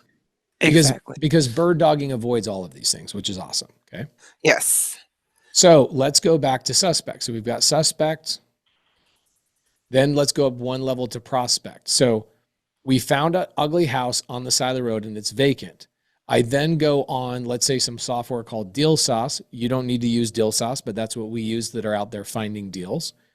And we find out that the person who bought this house just bought it 2 weeks ago and they're an investment company. Hmm. Is that a prospect anymore? Or is that just a dead thing? Well, I would say it is something that's dead because somebody's purchased it recently and they're not going to want to do anything but probably buy and hold, fix and flip. Tear it down, rebuild a new property? Exactly. Okay, So, so we did yeah. some prospecting to find out what the heck is actually going on with the property, just Mhm. to find out it's nothing. Yep. Right? Okay, so now let's switch it around a little bit where we go, okay, that same house, we do some prospecting and we find out that the owner just died and they are on a probate list or they're on a foreclosure list and it shows in the newspaper that the person just died that owned the property. Would that now be a great prospect? Possibly. Okay, Possibly. cool. Yeah. It definitely is a prospect because we know it has pain. Hmm. Okay. We know it has some situations going on. When does it upgrade to a lead? Let's cover that. Okay. So we already know it's probate or it's a foreclosure. By the way, am I going to teach you how to do any of this stuff? I'll teach you a little bit, but primarily I'm going to teach you not to do most of this stuff because you're a bird dog and you don't need to know all of these things except where maybe the lead came from. Hmm. Okay. So we want to turn this into a lead. A lead is when we call the prospect and we actually communicate with them and we ask them, are you open to negotiating with me in a situation where I can make money from buying this property? Are you open to negotiating? So let's ask this question. The seller I was just on the phone with, I'm sorry, the agent I was just on the phone with, is that a suspect, a prospect, or a lead? That is a prospect Hmm. because I would say it's the again, the lady's in pain. He knows the house is set on the market for 6 months and she's in basically crunch time. So I guess you would say it's closer to a lead. However, I would just say, it's Yeah, I it's think a you're right. in I think between. Ray, I think you were right in the very beginning. A lot of people are saying it's a Mhm. lead. It's not a lead. We haven't spoken to the seller, have we? No, we haven't And the spoken. seller has not told us that she's open to negotiating and letting us make money on the property, and we just need to go back and forth. Is that Right. correct? That is correct. So the agent is telling us what's going on, but the agent doesn't even have a contract on the house. The agent doesn't have a listing. All we know is that there's pain. So we definitely have done some prospecting, but we don't know if it's a lead yet. Exactly. Okay. All right. All right, but we haven't talked to the agent to the seller, and we don't know if the seller. What if the seller just says, "Nope, my family just bought the house. Thank you." It turns out that was never a lead for us, was it? Nope. Okay. It was like the other one that we found on Dill Sauce that the person just bought it 2 weeks ago and we were wasting our time, spinning our wheels. Yeah. So pretty much, Boom! You freaking got it. yeah. So now in like tomorrow, let's say that the seller calls back. We get on a call, and I say, "Hey, this is what I do. I sell meat. Are you a meat eater? Or are you a vegetarian?" She says, I'm a meat eater. Your solution will absolutely, I think, solve my problem, but I got a lot of questions. Mm-hmm. Will you re-explain it to me? I don't know. I got a lot to think about. What have we just upgraded to? We went from a prospect to, yes, this would solve my problem. I have questions, but this would definitely solve my problem. What are we now? We are now a lead. Okay. So when you guys tell people in the DMs, or you send things to my students and you say, I have a lead, how many of you guys have lied? I shouldn't say that. That's the wrong word. How many of you guys have miscommunicated what you actually have in your hands? Me. A lot. I have done that too. Mm-hmm. Mm-hmm. And what I'm basically doing is I'm putting myself in a really disadvantaged situation, because now when it's like you guys ever heard the story of the boy who cried wolf, I imagine. Exactly. If you guys had a mom, okay, you should have heard that story. Your mom should have told you. It's the boy who cried wolf. It's like, I have a lead. And then you go, amazing, I'll help you out. And you called the seller. So I was like, no, I'm not interested in selling. Why'd you call me? Where'd you get my number? Then I asked the newbie, I go, what the hell? Oh, I just pulled the number off Zillow. I didn't know. You've never talked to this person? No, you have to. No. Mm-mm. Okay. How many more advanced? We have a lot less advanced people in here today. How many advanced people have some of my advanced students in here might have a dozen in here. How many? There you go. Myron. Okay. Myron, I've done 70 deals with Myron. He's in the side chat. Myron, how many times do newbies come to you and say, I have a lead? And it turns out they have never even talked to or figured out what the heck is going on with that seller. Myron's going to say hundreds of times. He says over 50 at minimum. It then makes you a little bit suspicious about those people reaching out to you and go, I have a lead I need help with. Okay. Cool. I can handle miscommunicating these things. Okay. I can handle this because it's like, it's kind of in the same world. I understand you're stuck because you're a newbie and you don't even know how to talk to these people. So basically you might not even have a lead, because a lead requires what to have happened already. A conversation needs to have happened with the seller saying they are open to negotiating at a lower price or on creative finance. This is where a lot of newbies think they have, but they actually have a prospect or a suspect. Has this helped some of the newbies in here to stop using the word lead? Give me a yes if that is helpful for you. I will. Yes, sir. One by one, I will do these trainings and spend hours and hours of my life to make sure you guys use the appropriate words, because that is how we ask for help. Okay. Exactly. All right. How many of you guys have kids in the house, in your house, and you hear them screaming on the other end of the house, and they're screaming freaking bloody murder? Oh my God, Mom. And you get down there like, what, dude? What? I need a glass of water. Bro, why didn't you just tell me you need a glass of water? Instead of yelling and screaming. Yeah, welcome to dealing with newbies in real Parenthood. estate. Oh my gosh, I got a lead. And all it was is they drove by an ugly house on their way home from their 9-to-5 job. Like, bro, that's not a lead. It's an ugly house. In fact, that's my mom's house. Stop talking shit about my mom's house, right? Right. Okay, so we're going to go from lead. Okay. We're going to go from lead to contract. Okay. Yes. Lead to contract. This is where this is like the number one thing they go, I have a deal. Actually, people say I have a deal when they have a lead. Pace, I have a deal. Okay, I'm going to give you the one I cannot handle. I can handle you guys doing this. Okay.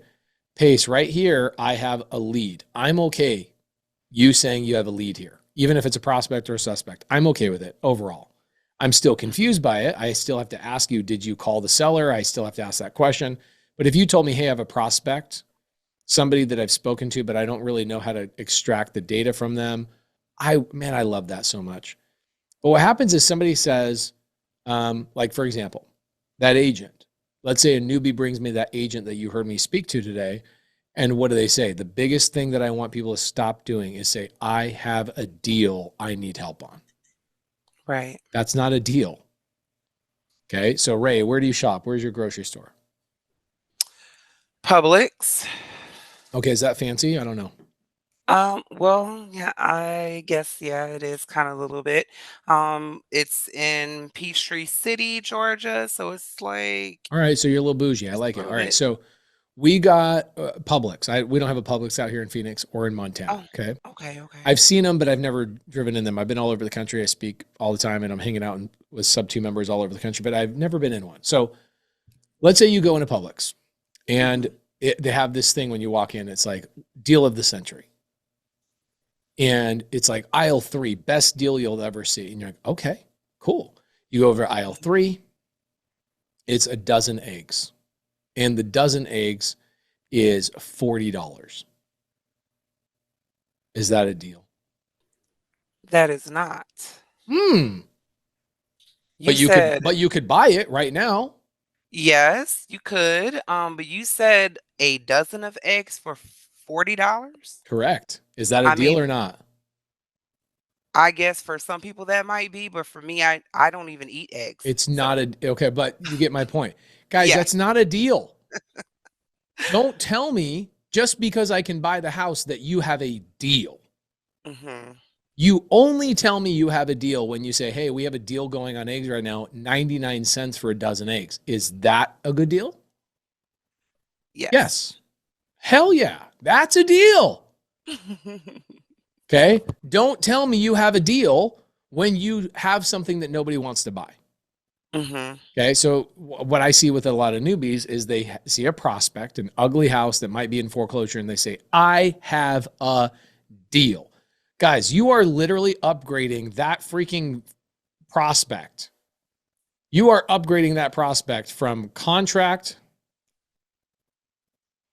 You are going all the way to deal, which is the highest level of a contract. Mm-hmm. This means you already have a contract on the house, but this is at such a good price that it's a deal. Exactly. It ain't a deal unless somebody can make money from it when they buy it from you.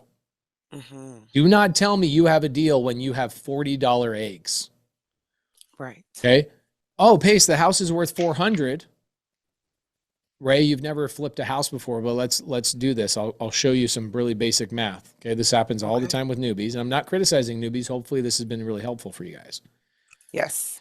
Okay. So let's say that the house's value could be worth $400,000 once it's all fixed up, clean, and nice.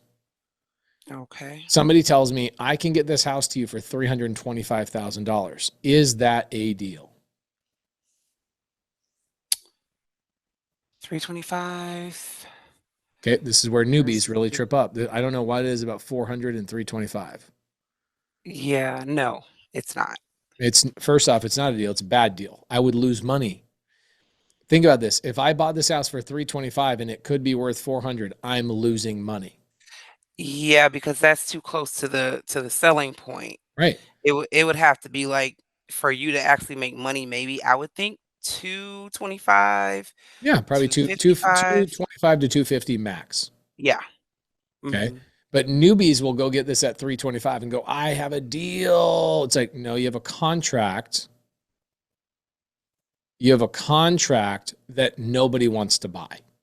Mm-hmm. Do we understand the difference between these 5 words, my friends? Yes. Okay. Deal, contract, lead, prospect, and suspect. Stop using them incorrectly. Do not DM me ever and say you have a deal. First and foremost, if you're not in SubTo, I will not do a deal with you. You should go do deals with SubTo members. Okay, first and foremost. If you're not in SubTo, do not DM me, do not email me, I will not do a deal with you. Number 2, if you're going to do a deal with me, go to pacesbuybox.com.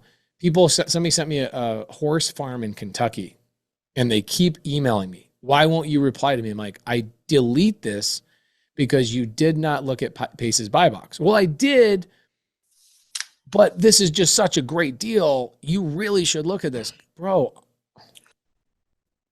I'm in the market for a Ford F-150. You keep trying to sell me a freaking Toyota Corolla. Mm-hmm. I'm not buying that. That's not my business model. Don't try and sell me that. Go find another SubTo member to sell it. Okay, cool. See, Christy Frazier, my good friend. Good to see you, Christy. She says, oh, I would love that horse farm. And she's not wrong. She's a total horse lady. She has friends with farms. That makes sense for her to go and buy a horse farm. I would never buy a horse farm. Okay. I like one too. If you guys, here's the thing, a lot of my students, my high level buyers have their own version of this. I'll show you guys mine, but it's Paces by Mom. If you are not in SubTo, don't waste your time going there because I'm not going to do a deal with you. If you are in SubTo, I will do a deal with you. Go to pacesbuybox.com. People will send me, Pace, I know I'm not in SubTo, but I saw this was on your Paces Buy Box. Great. It literally tells you, here's my mobile home park buy box. Here's my RV park, single family homes, multifamily. I also buy businesses. That's a different website. Pacesbuybox.com. Don't send me stuff that isn't like, if you know I'm allergic to eggs. So Ray, are you allergic to eggs or you don't eat eggs? I actually have an allergen to eggs for some reason, like, couple years ago. It just happened, and then the same thing, my brother said the same thing happened to him. Like, I don't know, maybe back in 2020, we both became like, we can't eat eggs anymore. But Yeah, my wife, that yeah. happened to my wife too. So if I called you up and I go, Ray, I found a killer deal. I found a dozen eggs for 50 cents. They're the best brand. They're unbelievable. They're fresh out of that chicken's butt. This is 50 cents a dozen. What would you say to me? I would say you need to truck it on over to someone else because I don't want them. Well, Ray, this is such a great deal. Nope, still don't want them. I Okay. can't use them. Okay, cool. So here's what I would say. I would, in my mind, as I'm Ray, I know Ray's really cool, so she's not going to maybe say this outwardly, but internally, this is what she's going to say. Man, you're such a disrespectful piece of shiz because I told you I'm allergic to eggs. I don't buy eggs. Why do you keep sending me freaking egg contracts? It doesn't make any sense. It's disrespectful. If you already told me what you're buying or not buying, why would I keep telling you I got a deal on eggs? Right. Do we agree that that's like, hey, dude, I've already told you, like I was nice the first 2 times, but you keep sending me emails and you keep following up with me as if I'm the problem? Dude, you're the one that keeps wasting my bandwidth on my email and I got to keep deleting your ass. That part. That part, right? So when you guys are new, this is a big problem as well. People will send me stuff that they shouldn't send me, and then they get mad at me. Mm-hmm. Like, did you go to Paces Buy Box? Yeah, but it's such a good deal. It's a horse farm. It comes with 17. Bro, I do not want a horse farm. What are you doing? Right. Okay. And also, if we're going to send you stuff for your buy box, we have to be a SubTo student. Yeah, correct? and if you're upset about that, then go do deals with my SubTo members. They will do deals with you. It's not like I cut people off. I train incredible human beings to go do deals with you guys. Okay. Exactly. And So, yeah, that's pretty much what I want. I just want to Kelly get says into Pace the gets into SubTo his game. Pace gets so into his presentations because here's the thing. I could teach or I could entertain while I teach. And I'm trying to entertain a little bit. And I spice it up a little bit. I act like I'm mad. I act like I'm this, that, and the other to keep people engaged at the end of the day. So guys, have we learned what a suspect, a prospect, a lead, a contract, and a deal are? Yes. Cool. So Thank you. no problem. And it helps. It will help you so much in your bird dogging adventures because you should never tell people I have a lead when you have a contract, and you should not tell people I have a deal. Now, this is what's interesting. Kristen Bokoff says, but what is bird dogging definition, please? Kristen, like I mentioned, I would jump into bird dogging later during this. The number one thing I wanted to cover is what I just covered. Kristen, let me ask you a question. Did I do a good job explaining suspect, prospect, lead, contract, and deal? The challenging thing with Kristen is she's not been in the game long enough to understand that that is a common problem that people that are advanced that you want to do deals with freaking despise, and they will immediately delete your message. Mm-hmm. How many people have done a deletion of an email when somebody says, I have a deal? And you're like, no, you don't. Delete. I definitely have. Okay. So even you, Ray, who's kind of a newer person, right? You haven't done a deal Yes. yet. You still are sick and tired of people using the words incorrect, correct? Exactly. Awesome. Okay, cool. So here's the beautiful thing. You don't have to really know any of this stuff when you first start. The number one thing you want to know is who are the parties involved in a transaction? And we want to understand, what are these things? Are they suspects, prospects, leads, contracts, or deals? So let's talk about this. Okay. Let's jump into bird dogging. I'm going to show you guys the people that are involved in a typical real estate transaction. Okay.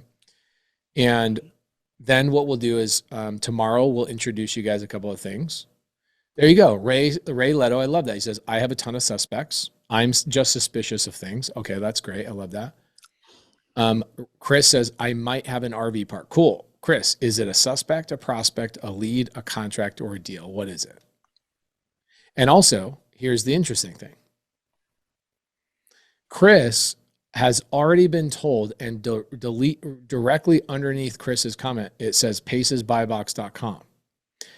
Chris is saying, Pace, are you still buying RV parks? Does Chris have to ask that question to his buyer if his buyer literally puts it on a website and then gives the link to the website? Does Chris ever have to ask that question?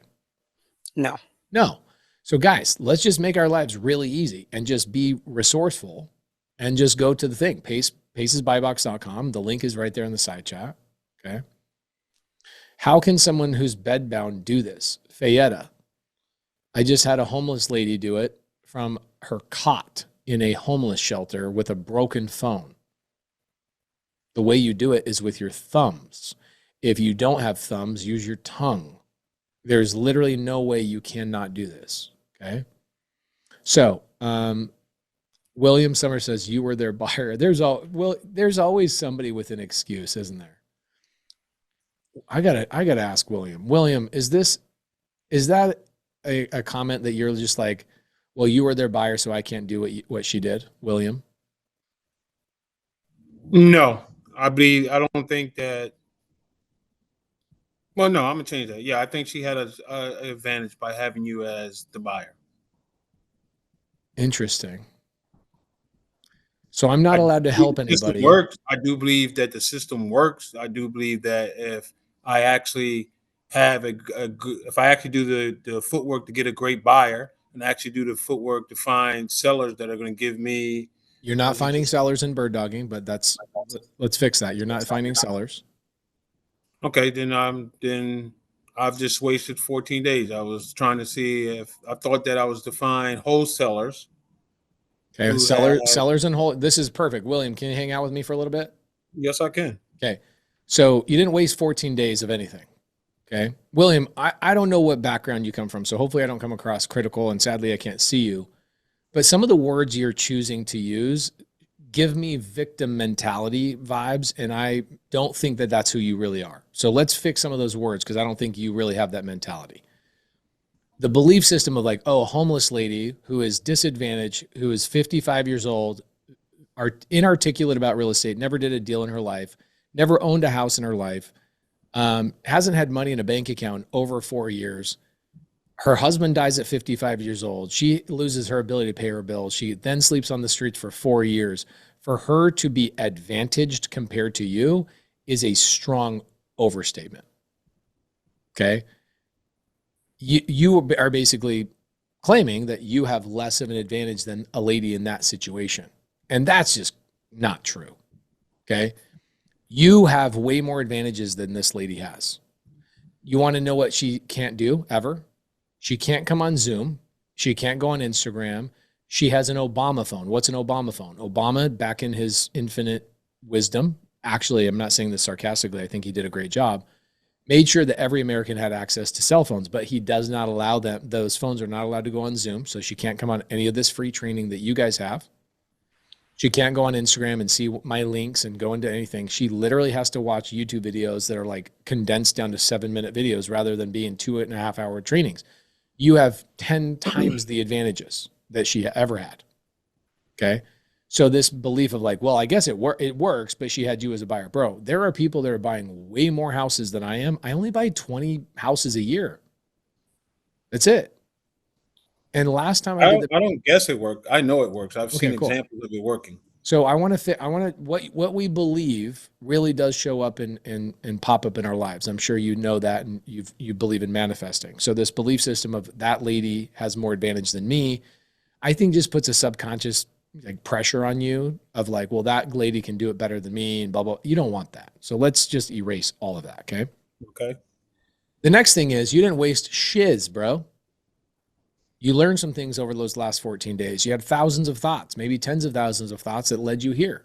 Okay? It all led you moving forward. So let's change that as well. You didn't waste anything. Okay. Say, okay, cool. So this led me to where I'm at. And now, okay, it's kind of like if I told you the stove was hot, it's very different than when you touch the stove and you realize it's hot. Do we agree with that? For sure. Cool. So you went 14 days doing the thing. And when I told you, you don't need to find sellers, that's like that's like you touching the stove going, oh, I actually know what it feels like to spend 14 days of my life on the wrong activity. I will never do that again. So you learned something powerful over those 14 days, and I would give yourself credit for doing so. Okay. Okay. So don't use the terminology, I wasted anything. That's not good terminology ever. Don't say I wasted anything. So let's jump into it real quick. Here's the roles in a real estate transaction. Everybody, this is the most important part of the training today. Okay? Most important part of the training. Every deal starts with what, my friends? Seller. Seller, every time.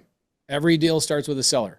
Doesn't mean you're talking to the seller. It just means that the transaction that you are ultimately going to touch and be a party to, it started with a seller. Every transaction ends with what, my friends? Buyer. A buyer. Okay. So we already know that there's people that start the transaction and people that end the transaction. Okay. Awesome. So let's go to a real estate agent, because a lot of people understand this. Let's do an on-market transaction, which means the real estate agent and the seller have agreed to let that agent have 6 months to try and sell that house. Okay. All right. So am I going to call that agent if I'm a wholesaler on day number 1? Let's say I'm a wholesaler, right? Let's say WS is the wholesaler. Am I going to call that agent on day number 1? No. I'm going to find the pain of this person, or I'm not going to call anybody that doesn't have pain. And a seller that just put their house on the market doesn't mean they're in pain. It just means that they want to sell their house. That's basically it. Okay. So I want to wait a little bit of time if I'm the wholesaler. None of you guys, I'm going to teach you how to wholesale today or even this week. I'm not going to train you on how to wholesale. Do we all agree to that? Okay. Okay. I'm not going to train you on how to wholesale. So anything I teach you about the role of wholesaling is just to show you what that person does on a daily basis, not to actually train you on how to do it. So a wholesaler is spending time, energy, and money. Okay. They're spending time, energy, and money to go out and market to real estate agents or sometimes directly to sellers. Okay. They're spending time, energy, and money to do that. They spend a tremendous amount of time learning how to be great salespeople, how to negotiate, how to tell stories, how to understand empathy, how to understand the real estate transaction as a whole. They go through a lot of training. Do I train my SubTo students how to do that? Yes or no? Ray's really thinking about it. Yes, there you go. Yes. Of course I do. Of course I do. I teach you all the way up through multifamily and how to buy businesses. I teach my SubTo students all of that stuff. When you're brand new, what I find is one of the biggest reasons why people get stuck is they're like, well, I don't know how to negotiate. I'm not good on the phone. I'm afraid of cold calling. I'm afraid of this. I'm afraid of that. Oh my gosh, I'm afraid. So we got to find strategies that you, the newbies, can make money and elevate through the ranks of what I teach my SubTo community. Okay. Mm-hmm. So wholesalers, Kelly says, I learn something new every day. Kelly, what did you learn today? Did you learn anything new? Kelly's on my team, by the way. She's a SubTo member, but she also is one of my employees. Okay. I don't like using the word employee, but she's on my team. Pace, will my experience as a building inspector in construction be helpful? I think a little bit, yes. You'll understand the parties involved a little bit more than anybody else. Oh, she's evicting somebody, one of our tenants. She's evicting them right now. But at some point, being a contractor for 10 years actually ended up hurting me. I wish I was never a contractor in a lot of ways. Okay. Noah Williams says, what do you do if a buyer you're working with wants to get paid by the wholesaler? What do you do if the wholesaler wants to give them your buyer's information? Noah, this is not a problem you actually have. You are asking a fake question on a situation that you are not actively involved in. That is not happening right now. Is that agreed, Noah? Do we agree with this? It's interesting that I can say this at the very beginning. Remember I said, guys, don't make up questions that you don't even deserve the answer to. And you'll actually take the time to type that question that you haven't even interfaced with. And you'll spend all your time marinating over a what if, a what if, a what if, what if, what if, what if, what if that did not even happen. Isn't that crazy that we do that as newbies? Yikes. It's crazy. What's fun about it is, Pace, stop teasing people. Isn't it great for me to call that out right then and there for you to see exactly what you look like when you overthink of like, it's not even a problem you've ever had and you're asking a question about it. Yep. Crazy. Teachable. Gotta be teachable. Gotta be teachable. And that's cool. And I love the questions, but it's good to just kind of point it out. Okay. Pace, what do you do if a wholesaler asks you to meet your buyer? Another problem that does not exist, Nathan, a problem that you are not currently in the middle of. So please chill out. Okay. All right. So wholesaler does all this heavy lifting. Okay. Wholesaler is doing all this heavy lifting, going out and finding this agent, doing all the things that's really scary. That first call that I made.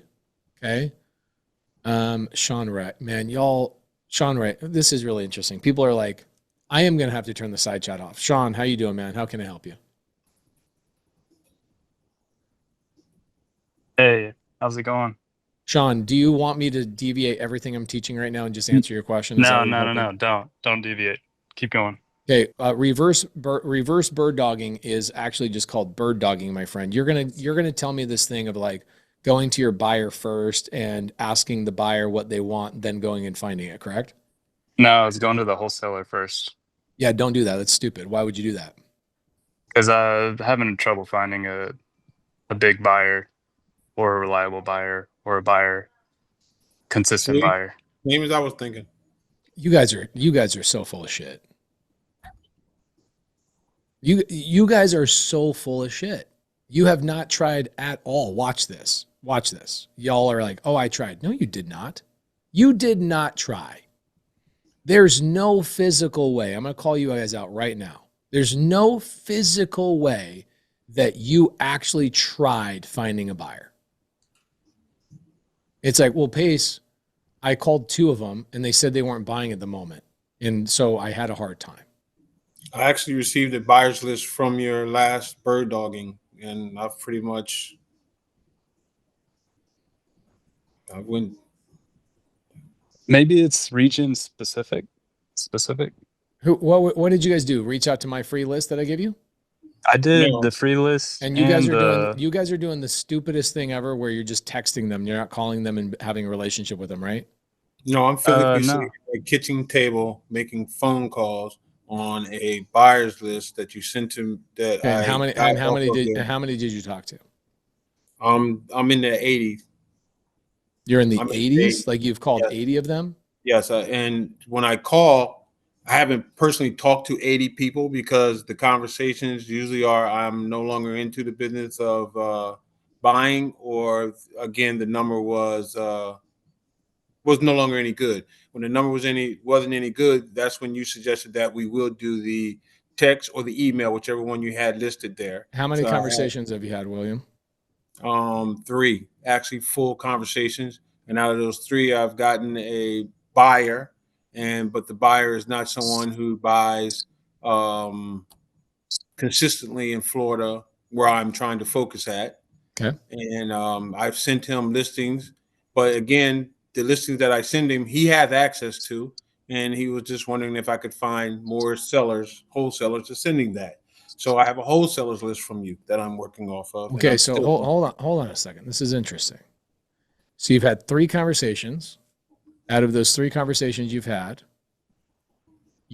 I would imagine, William, you've made all your money from a 9-to-5 job, and that 9-to-5 job is not in sales whatsoever, correct? No, I am a contractor. I'm in construction. Okay, you work for another contractor. You are not a contractor. You're right. I work for another contractor. How do I know that? I do not know. Because your contractor talks to hundreds of people to get one yes, and that is not a department you work in. Otherwise, you would have known that 80 calls, 3 conversations, and 1 yes is an incredible success. I haven't given that. Oh. How many people in the side chat work in sales and are like, wow, bro, like work in sales for 2 days and understand you've already had tremendous success? How many people work in sales? There you go. That's good odds. Me, car sales, it's a numbers game. Me. Okay. Interesting, right? So the belief system, the BS that's in your mind, the belief system that's in your mind of like, wow, that was a lot of work. It's really ain't shit. Haven't said that at all.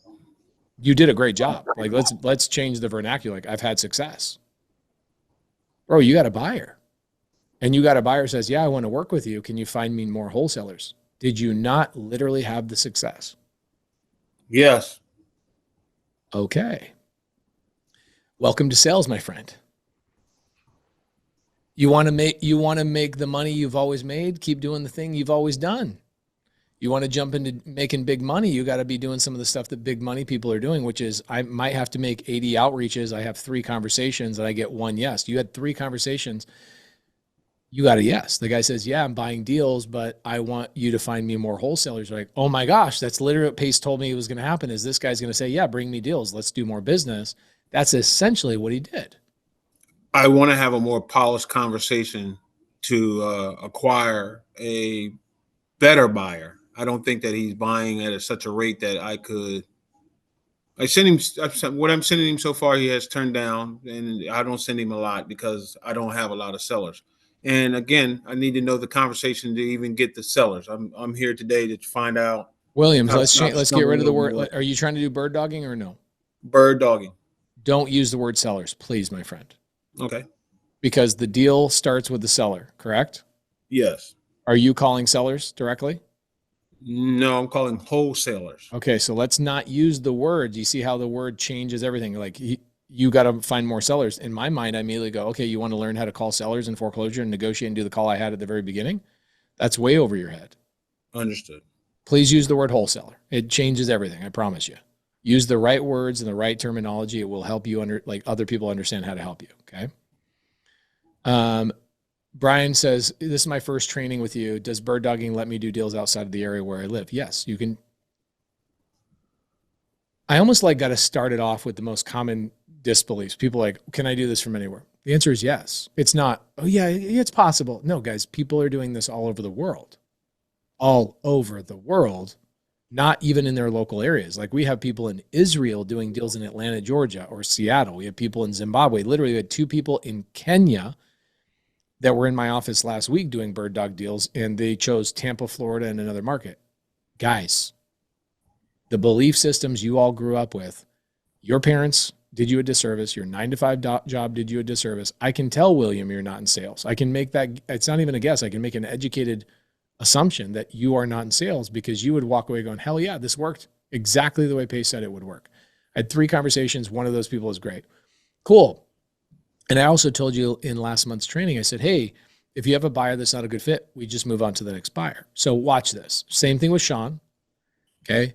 And but guy, why is this so important to me, William? Because there's new people on here that when you use the wrong wording and you come from a mindset of like, I didn't have success.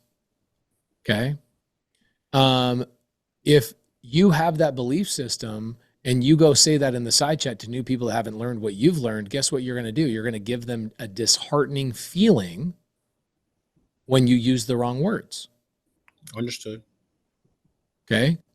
And William, I wish I could hang out with you for a day because I'd fix your mindset so fast. You got some mindset issues, my friend. You got some words you're using, some people you hang out with, that these words are okay in your circles of influence. They ain't okay with me. If I were you, I'd be like, hell yeah, I had a tremendous amount of success. And when I see a little bit of success, I get momentum. When I get momentum, I want to do that thing more. I imagine, okay, that got you excited when you got that buyer, like, oh my gosh, this is real. Did you have that feeling of elation for a little bit, even if it was 10 seconds? Yeah, I've had it more than 10 seconds, yes. Okay, hell yeah, bro. Why didn't you start with that? Every word you say out of your mouth, everything you type from your fingers is marketing you and branding you.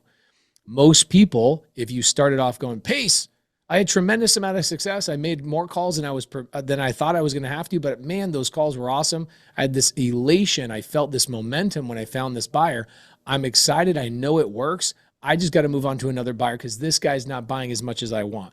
Would that have been a completely different way of marketing yourself than the way we started? Yes, and that's why I'm here today, so that you can teach me exactly what you're teaching me. Cool. Okay, well, why am I going on a tangent here? You guys think it's a tangent.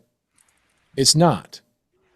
When I, as a buyer, have somebody call me and they call with disheartened feelings, they have victim mindset, I go, hey, my name is Pace.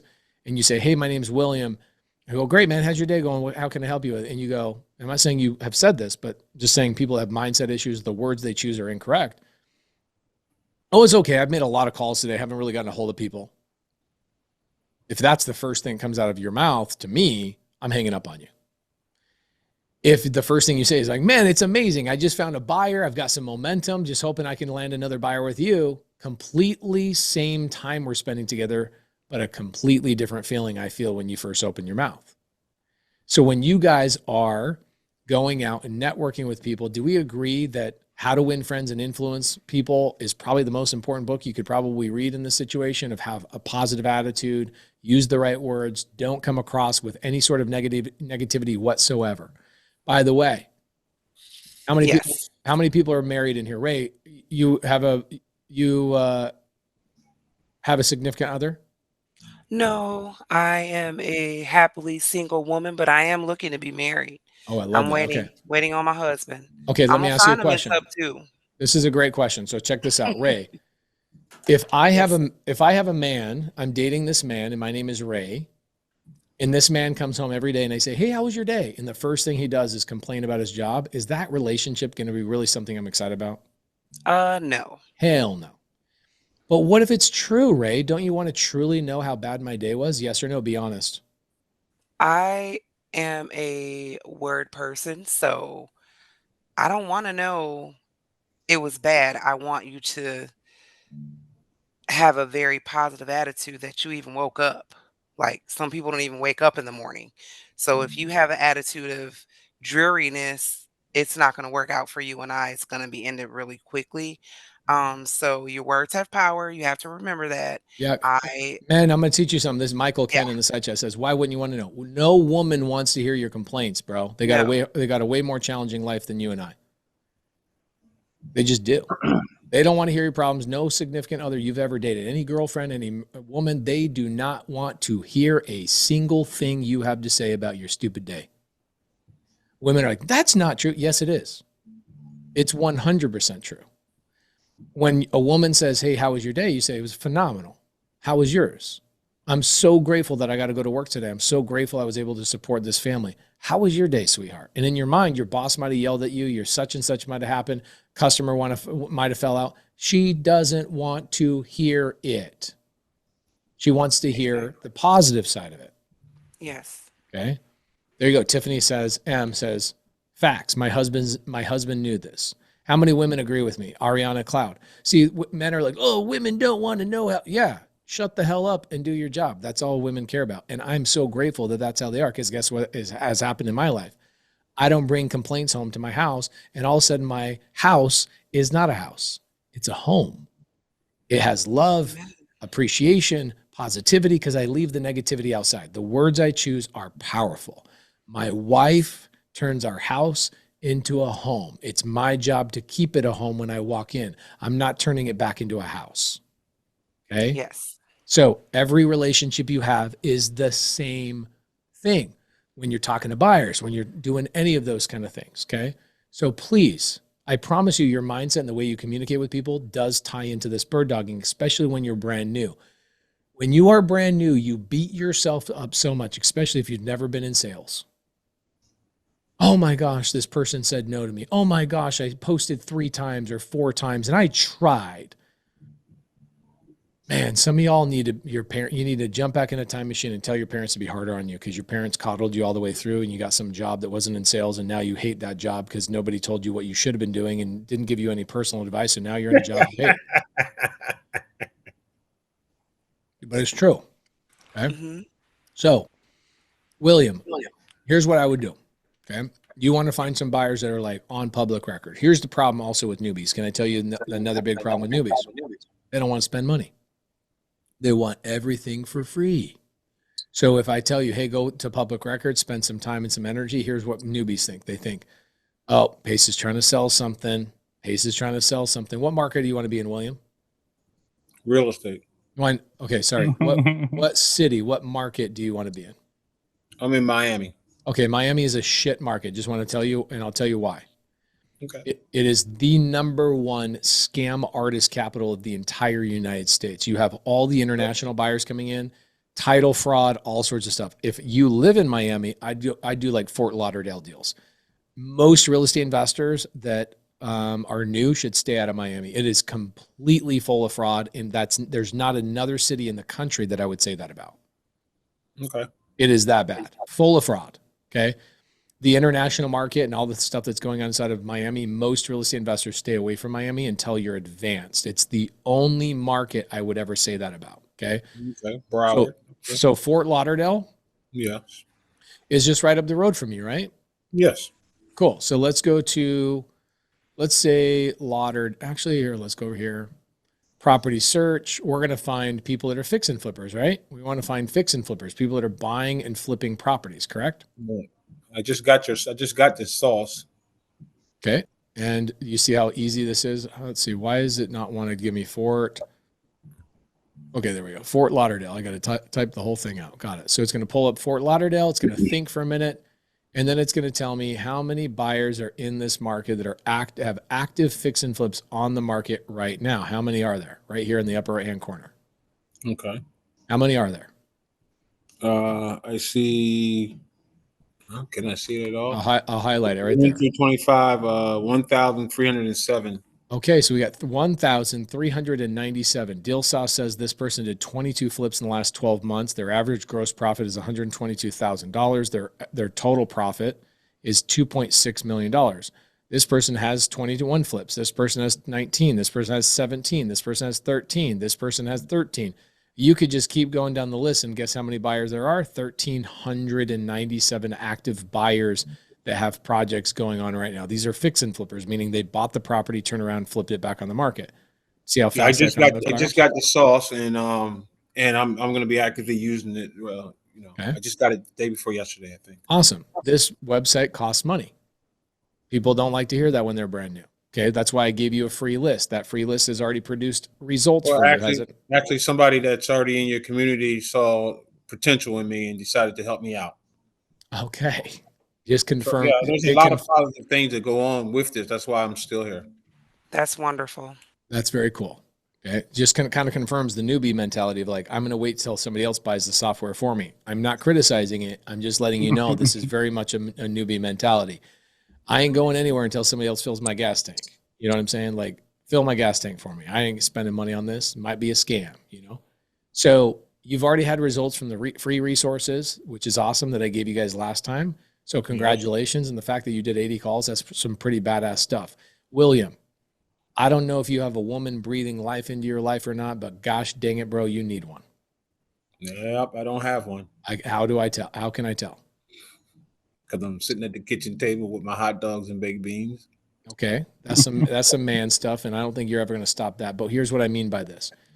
A woman is going to look at you, William, and she's going to say, bro, you made 80 calls? That's badass, bro. Let me rub your back. Let me tell you you did a good job. Keep going. You don't have that. Otherwise, you would have been so happy you made 80 calls, dude. I'm happy for you. Thank you. Okay. So a little bit of positivity goes a long way, my friend. Okay.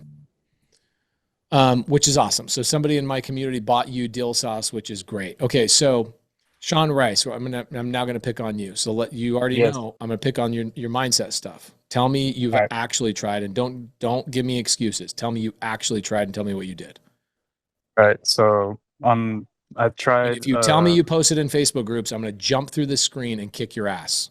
I posted in the SubTo Facebook group because it's a Facebook group with an algorithm, bro. What market do you live in?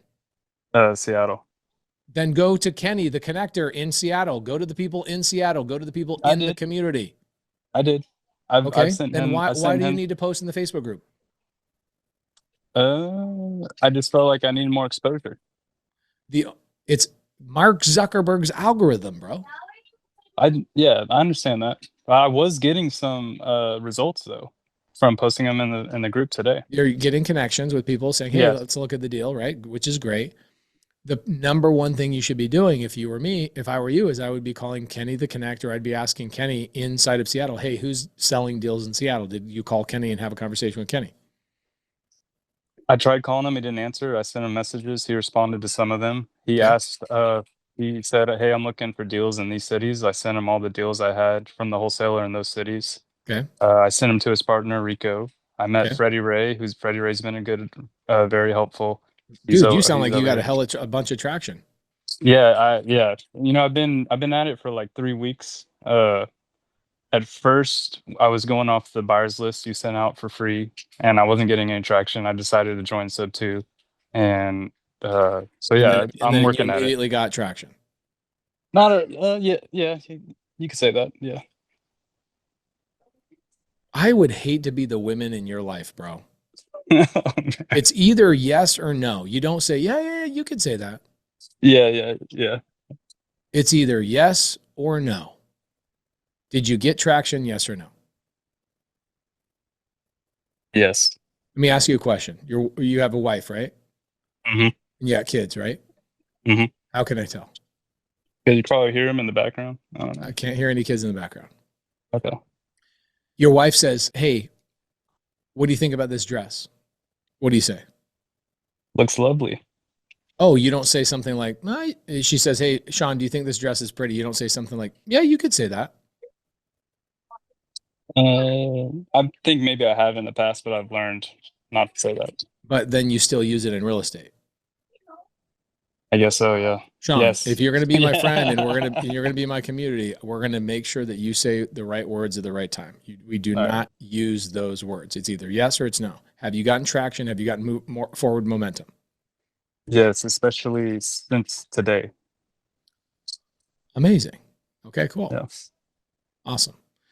Pace with a straight face, man. This is good. That's funny. Nick, is your last name literally Trash? Or is that just your Zoom name? Okay. Sean, sounds like you got tremendous activity. Have you been out to the meetups and met SubTo members in person? No, but I'm planning on going to the next one in a couple weeks. Okay, cool. Carly runs one, and also Kenny runs one as well. So get out there and meet people in person at the SubTo meetups. Will do. Cool. And where are you getting the deals from? Primarily inside of SubTo? No, I thought it'd be better to bring deals into SubTo from people who are not into SubTo. Okay, so you're I've bringing got them from other wholesale wholesaler. Facebook groups and stuff like that? No, someone I met on Craigslist who works he's in Dispo for a company at wholesale. You are literally going to get like 3 deals in the next 2 weeks, and you're going to go, man, I was so impatient with myself. And you're going to go pop, pop, pop, get 3 deals. Like you're doing exactly what you should be doing. Yes. Interesting. Sean, you have a job you love that you want to stick around for forever? No.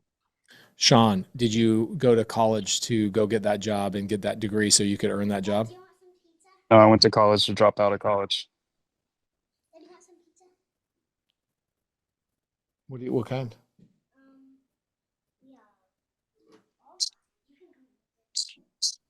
Hey, let me ask you a question. What? If you asked me, hey, do you like my hair? And I said, you could say that. Is that a yes or a no? Yeah. You had to think about it, didn't you? You weren't quite sure if I liked it, right? Say Sean, say yes or no. Sean, say yes or no. Yes. Okay.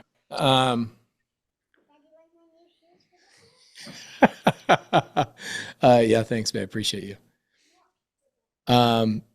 This is great. Lacey Burris, this is great.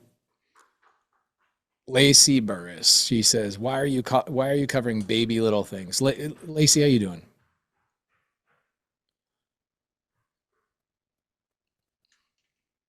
She says, why are you covering baby emotional development on the Zoom call? Can we cover bird dogging? Sure. The challenging thing, Lacey, is that here's what I've learned over all the months. I just spent 14 hours last month literally doing nothing but bird dog training. Didn't talk about any mindset stuff. Didn't talk about suspect, prospect, lead, contract, or deal. Didn't talk about any of that stuff. And so this is a continuation of that training. So I slowed it down quite a bit. And if you go back into those trainings, you'll find that I got so deep into bird dogging. And then what ends up happening is then people throughout the month end up doing really silly things, mostly mindset stuff. They complain, they go, I tried for 3 days, they quit. So Lacey, you also have some mindset issues, right? The mindset issue is like, why would you come on a training when you know this is a continuation? That's how I market it. It's a continuation of last month. We did 4 days in a row, 3 hours every day, 12 hours total. It's available on YouTube. And I'm going through and making sure I said, hey, we trained last month on YouTube. But let me talk about some things that I see mistakes that are being made by newbies. It's interesting that you would stick around for 2.5 hours if this wasn't providing value. How many people actually got value from last month? You were like, I know exactly what bird dogging is, and this is actually helping me quite a bit. Me? Cool. So you see how the number one problem everybody has is actually their mindset. Mm-hmm. And then what's interesting is like you tell somebody their problem is mindset and the words they choose, and they don't want to confront that because they think it's some technical thing. I have 3,700 videos on YouTube. The average YouTube video I do is 2 hours long. When somebody like a Lacey comes into my free training and has the criticism, I can only imagine, Lacey, how that comes across in your daily life. I can only imagine. At your work, your relationships with people, I can only imagine. And so I would suggest you stay out of real estate, because real estate is a relationship game and it requires mindset and it requires the baby things that nobody taught anybody. So for example, William goes and makes 80 calls, has 3 great conversations. One of them actually has tremendous success, but he was complaining about it. I would say that the mindset stuff is actually more important than anything else. And the reason being is because people give up before they actually do anything meaningful. They go do 14 push-ups and they expect to have a perfect chest. They do 7 sit-ups and they expect to have a 6-pack abs. I think the mindset and the expectations are probably just as important as anything else. So guys, I'm sure Lacey is awesome, so I'm not criticizing her at all. But here I did 14 hours of training last month. She obviously skipped that or didn't know it existed. Totally understandable. And everybody else is in here is obviously getting value, and she has to say something negative. Lacey, why are we going to do that?